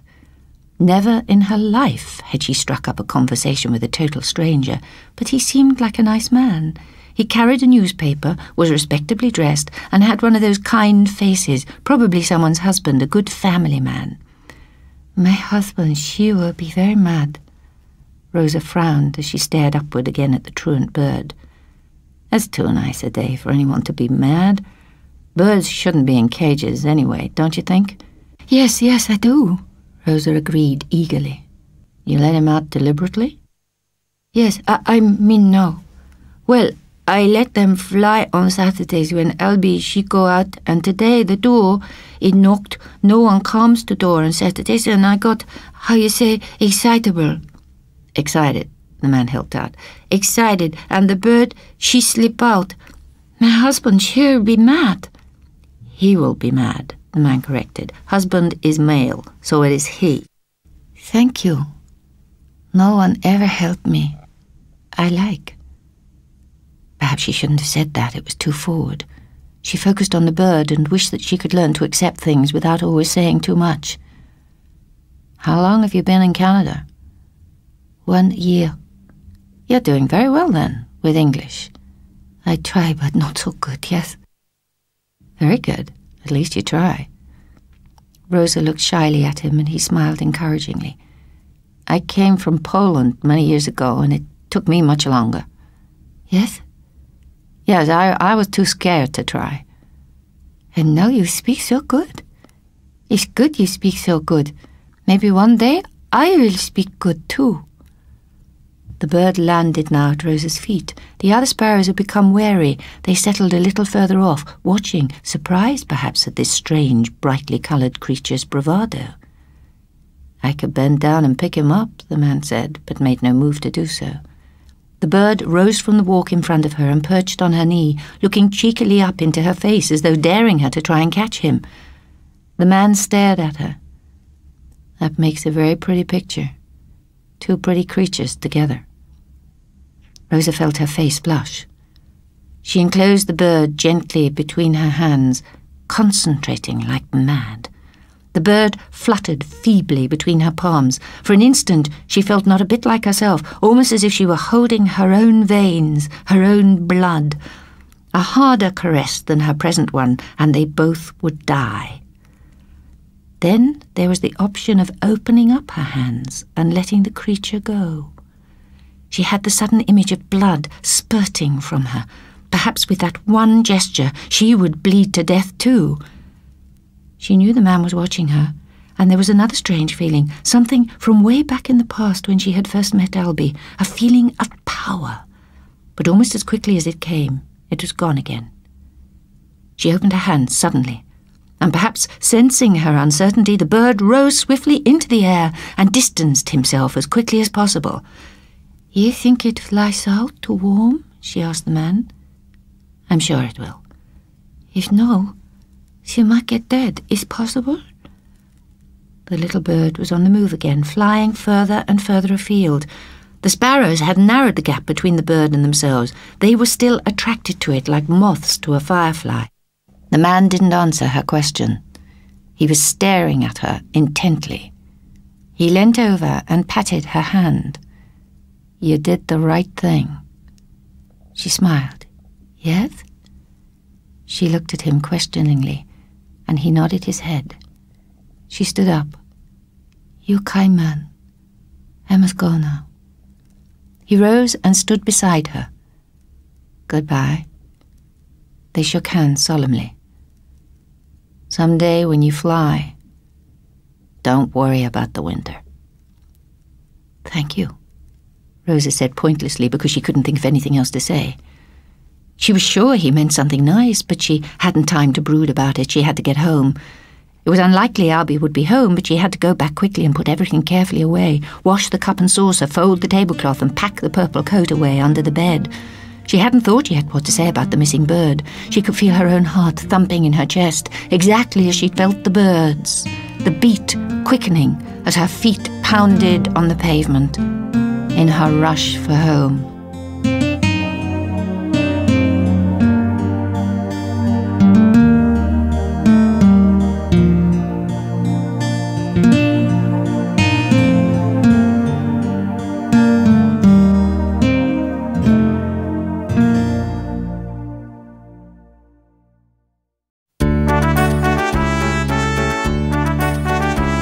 That Friday Feeling by Stella Whitelaw, read by Kate O'Mara.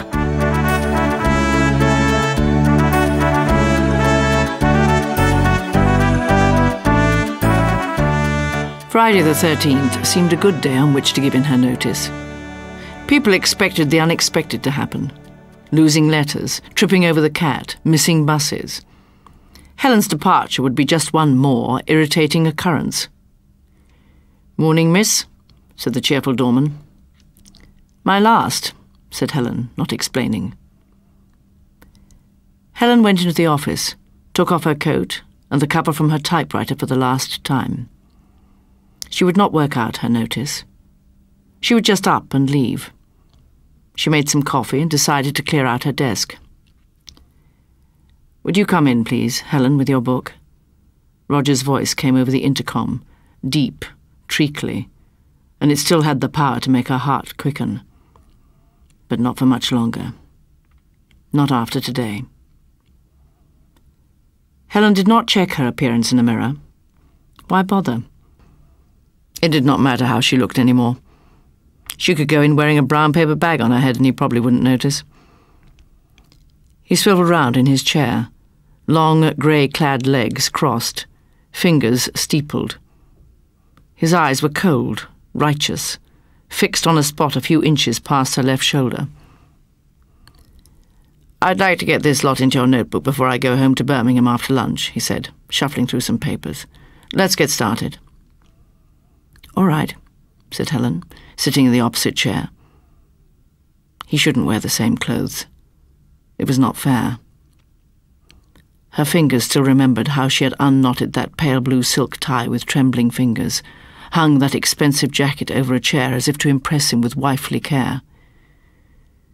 She had not expected to be a one-afternoon stand. Roger's pursuit had been long and relentless, from the careless brushing of fingers as he handed her a letter to the first tentative kiss in a taxi, riding on expenses. She supposed it was the chase he enjoyed, not the capture. Helen's mouth tightened as her pen scrawled unreadable pitmans all over the page.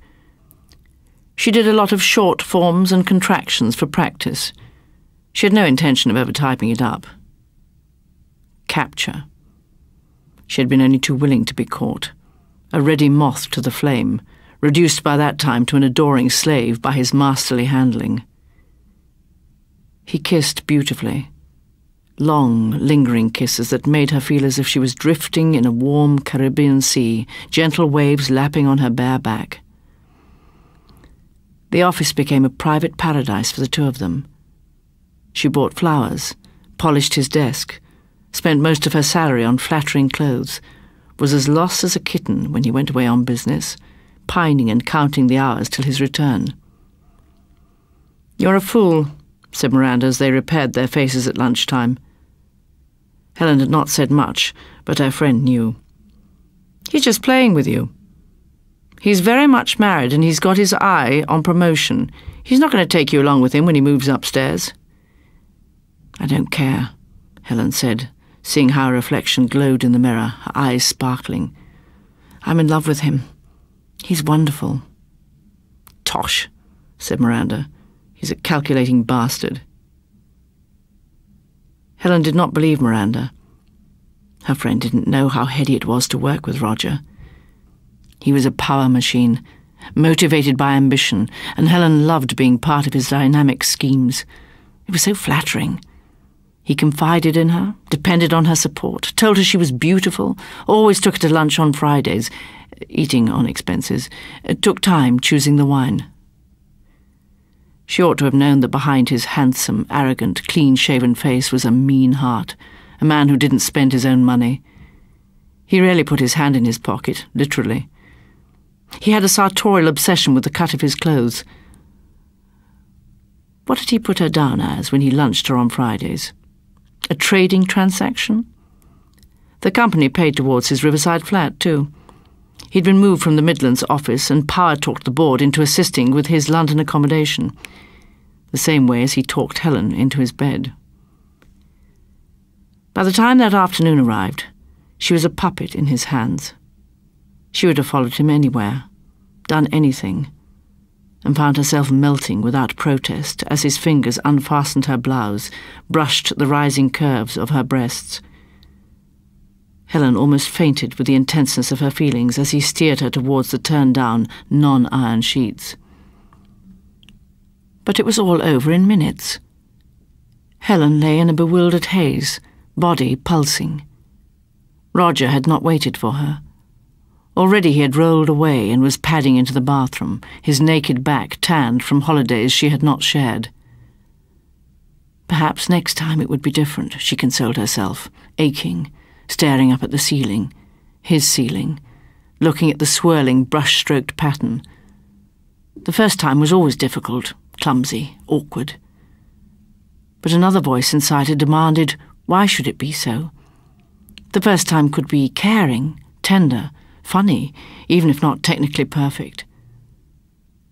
The window was open, and a chill breeze made her pull the sheets over her bare shoulders. Perhaps he was bringing her a towel, a cup of tea. That was it. He was making tea in his tiny kitchen. Perhaps he would come back, eyes glowing and smiling, and they'd start all over again, and this time it would be wonderful.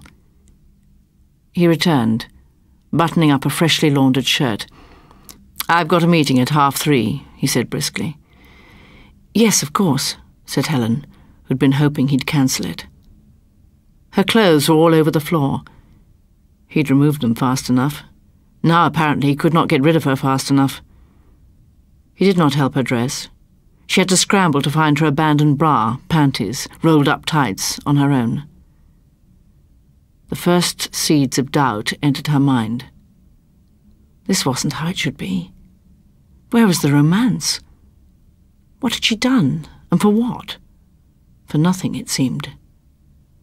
Roger's face was set as he hailed a taxi in the street. On expenses? And they went back to the office. They did not speak. Silence hung like a shroud. Helen was still elated, but tearful. The next time would be all right, she promised herself. Roger was just upset. She spent the weekend madly slimming, pampering her face, hair, nails, watching the slow clock till Monday morning. It had been the shock, she explained to herself. Adultery the first time round must be a shock for a man like Roger. On Monday morning he was not there.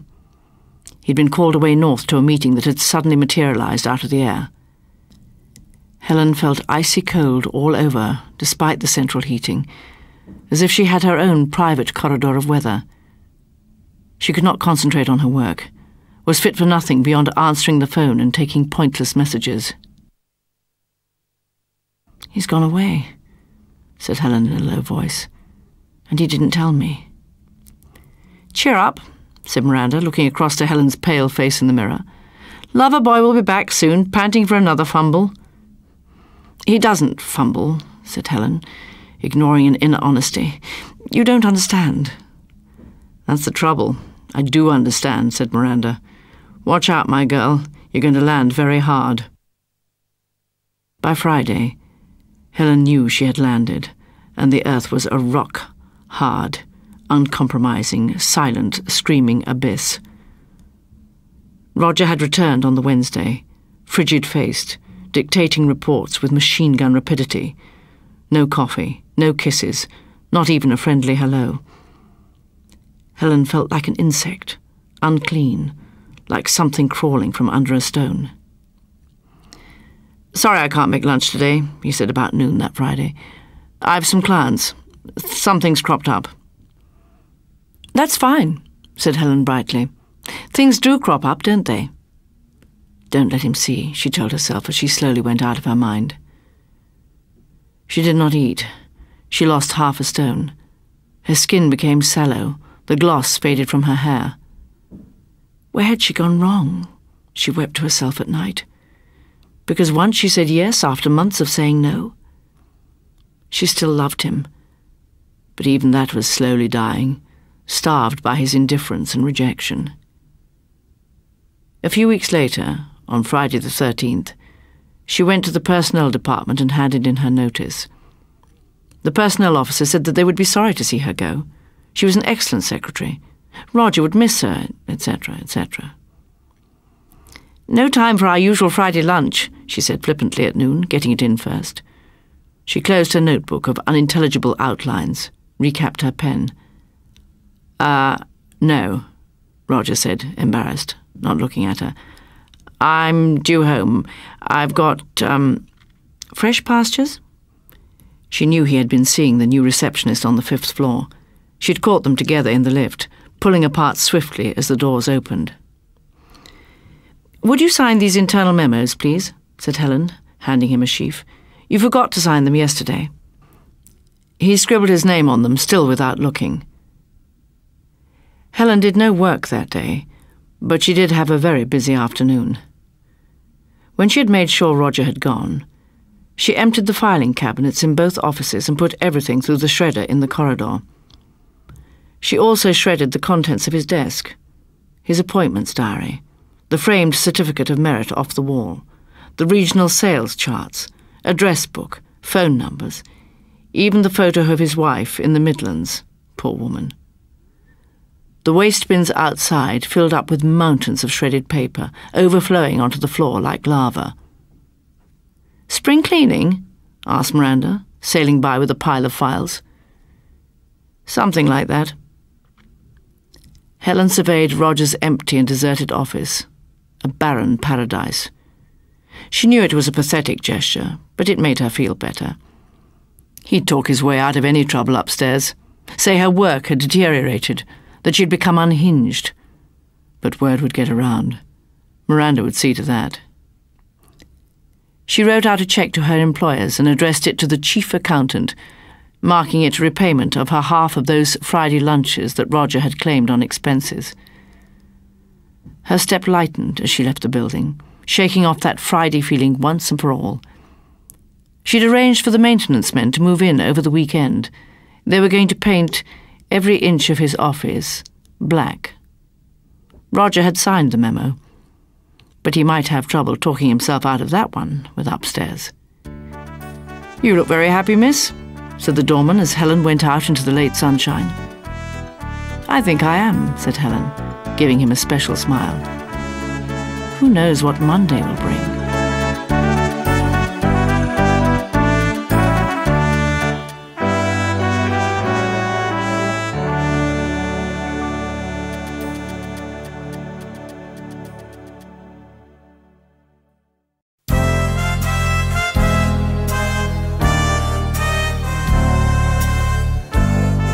The Gate by Norma Haas, read by Patsy Kensit.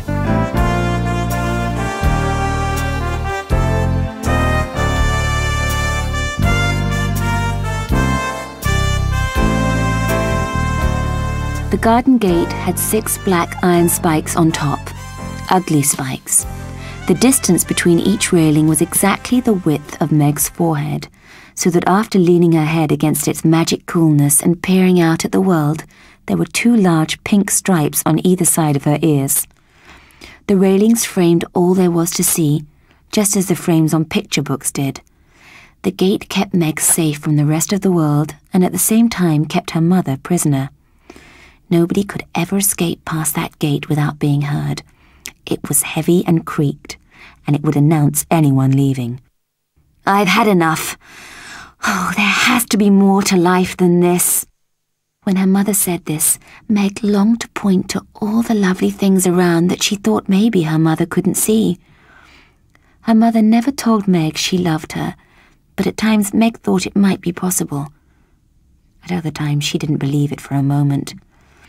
When Meg tried to help in the kitchen, her mother would yell and wave her arms impatiently. "Oh, get out of my hair!" That's when Meg collected her stool and went to the bottom of the garden to set up her lonely post, guarding the gate so that her mother couldn't run away. It was nice by the gate.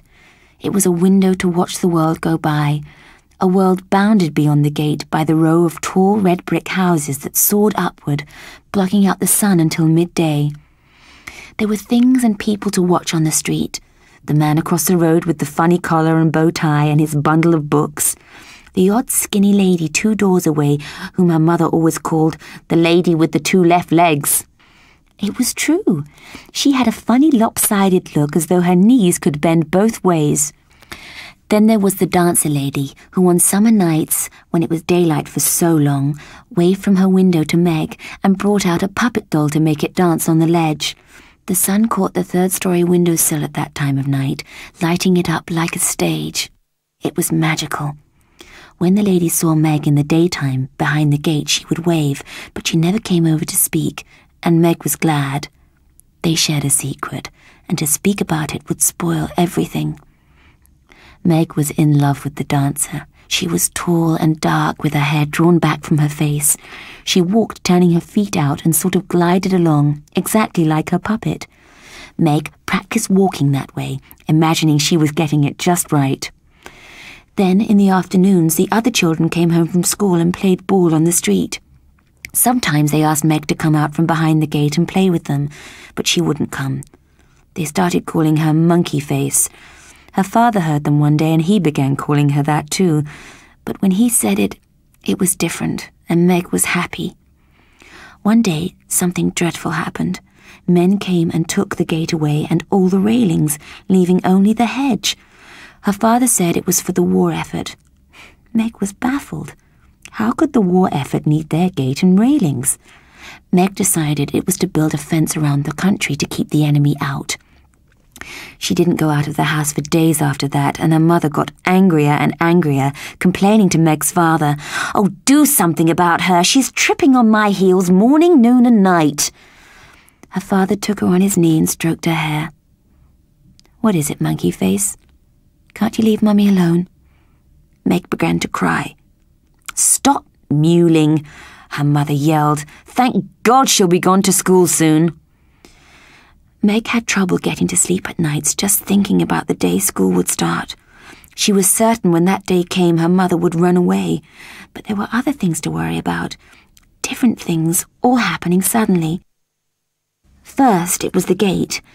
Then her sisters and brother left home, went away to the country where they would be safe in boarding school. And then there was just Meg and her mother and father left. A huge iron dining table arrived with mesh sides that hooked on and off. Her father said it was a shelter against air raids. Then he made them practice going under the table. It was lovely underneath the table. There were candles, a mattress and blankets, and it was cozy. When the sides were on, it was just like being in the garden again with the railings and gate. Safe, when nothing could touch you.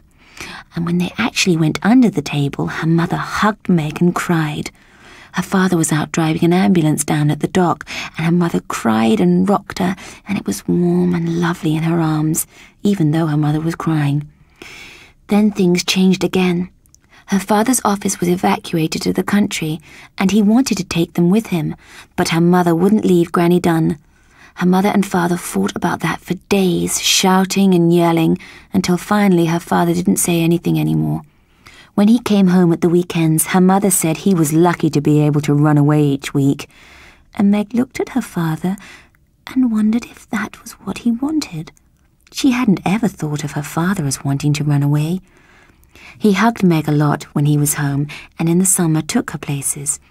Once she even went to the country with him and stayed in a long room with other people where she had to sleep on a funny iron bed. She liked it there because everyone seemed gay and carefree.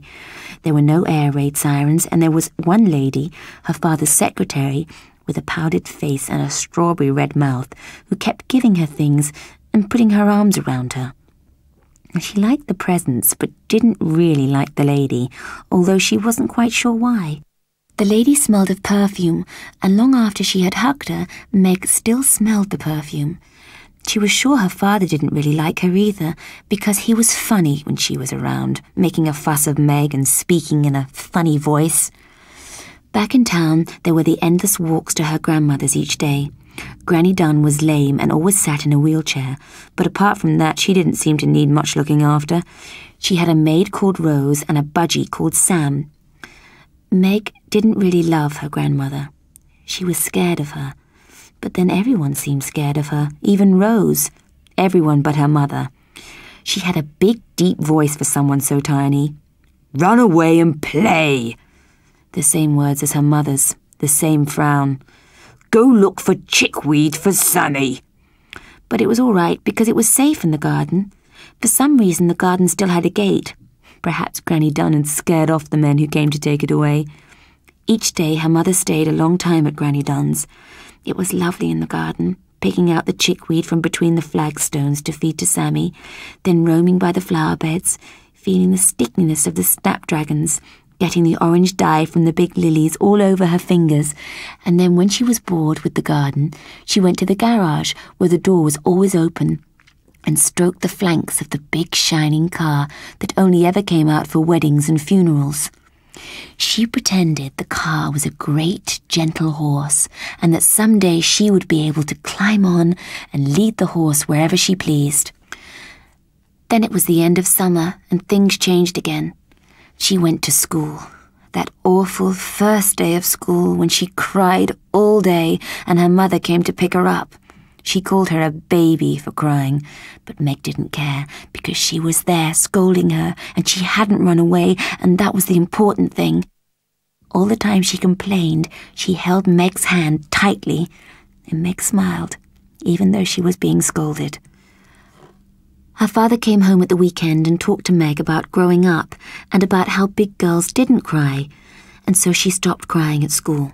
But she was glad each day when she could run home quickly to make sure her mother was still there. In the winter, her mother didn't complain so much anymore, and at weekends, when her father was home, men from America came to the house, men wearing uniforms. They brought chocolate bars and nylons and Lucky Strike cigarettes, and they had names like animals and gnats. Buck, Midge, and Bill. When they came, her mother was nice to her, nicer than she'd ever been, and Meg was glad the men with funny names were around. The house was always filled with smoke and the smell of food cooking, and Buck and Midge taught Meg how to play card games. Her mother laughed a lot and called Meg darling. The men said her mother was too young-looking to have such a big daughter, and Meg said, "Well, you should see Evelyn," indicating with her hand how tall her sister was, and then her mother was mad and told Meg to run along and play.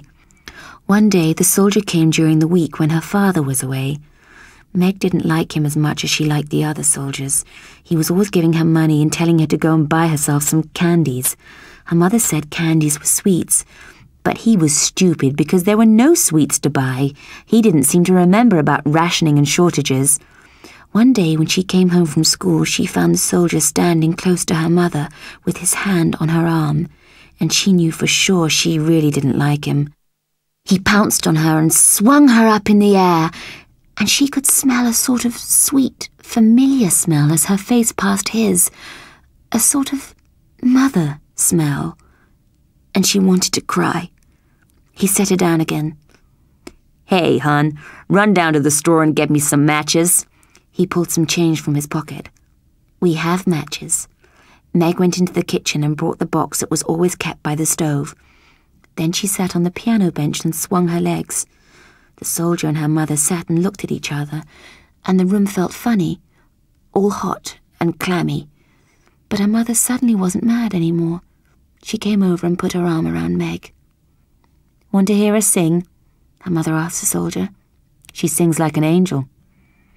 Meg looked up at her mother and saw how pink her face was and how pretty she looked. Prettier than any other mother on the street. "Sure." Meg knew he didn't really want to hear her sing. Her mother made her get up from the piano bench and sit down, and then turn the pages of the songbook to the one with Beautiful Dreamer. Meg liked Beautiful Dreamer, and she knew she could sing it well. "Beautiful dreamer, hark unto me." He stood over the piano and stared at her mother. She made her sit down beside her, and instead of looking at the soldier, she looked at her. And Meg saw that her mother loved her at that moment. The soldier was there some days when she came home from school, but when he tried to get her to go out to buy him things or even bribed her with the money, her mother gave her a look that said, "Don't go." And it was as though they were playing a game together. One day when she came home from school, there was nobody there in the house except her mother, and her eyes were red, and she was walking around the kitchen as though she wasn't sure where she really wanted to be. "Isn't he coming?" Meg asked. "No." She grabbed Meg by the shoulders. "I don't want you mentioning his name. He's not ever coming again." That night there was a terrible air raid, and the floor shook underneath them. Her mother unhooked the side of the table and ran to the window. When she lifted the blind, Meg could see the entire street lit up, lights flaring and dying, just like at Halloween. Her mother came back under the table. Large tears were trickling down her face, but no sound was coming from her. Instead of fussing and talking as she usually did, she said nothing. Rather than hugging Meg, she held her arms across her body and rocked back and forward, shivering. Meg tucked the blanket around her mother, but she didn't notice and kept on rocking. Meg felt her own tears flowing, and because she hadn't brought a hanky under the table with her, she had to rub her nose on her school jersey. "Are we going to die then?" Meg asked finally. Her mother stopped rocking and stared at her. She smiled suddenly and put an arm around her, pulling her close. "No, darling, we're not going to die. We're going to the country, to Daddy." "To the country? What about Granny?" She kissed Meg's forehead. "Granny'll be all right." What if Granny sleeps on and doesn't hear the air raid siren?" "Nobody would bomb Granny, darling. Nobody would dare, would they?" Meg stared at her mother. "We could take her to the country too, couldn't we?" But she saw her mother wasn't thinking about Granny Dunn anymore. And then it was over. The long, shrill scream of the all-clear sirens told them the bombers had gone home, and her mother was unhooking the sides of the table. Meg wished suddenly that, like Sammy the budgie in his cage, they could stay forever under the table, safe and sound. Her mother held her hand as she walked her upstairs to bed. "Anyway, Granny has a gate. She'll be all right behind the gate," Meg said brightly, looking up at her mother. But her mother had a faraway look on her face and didn't answer.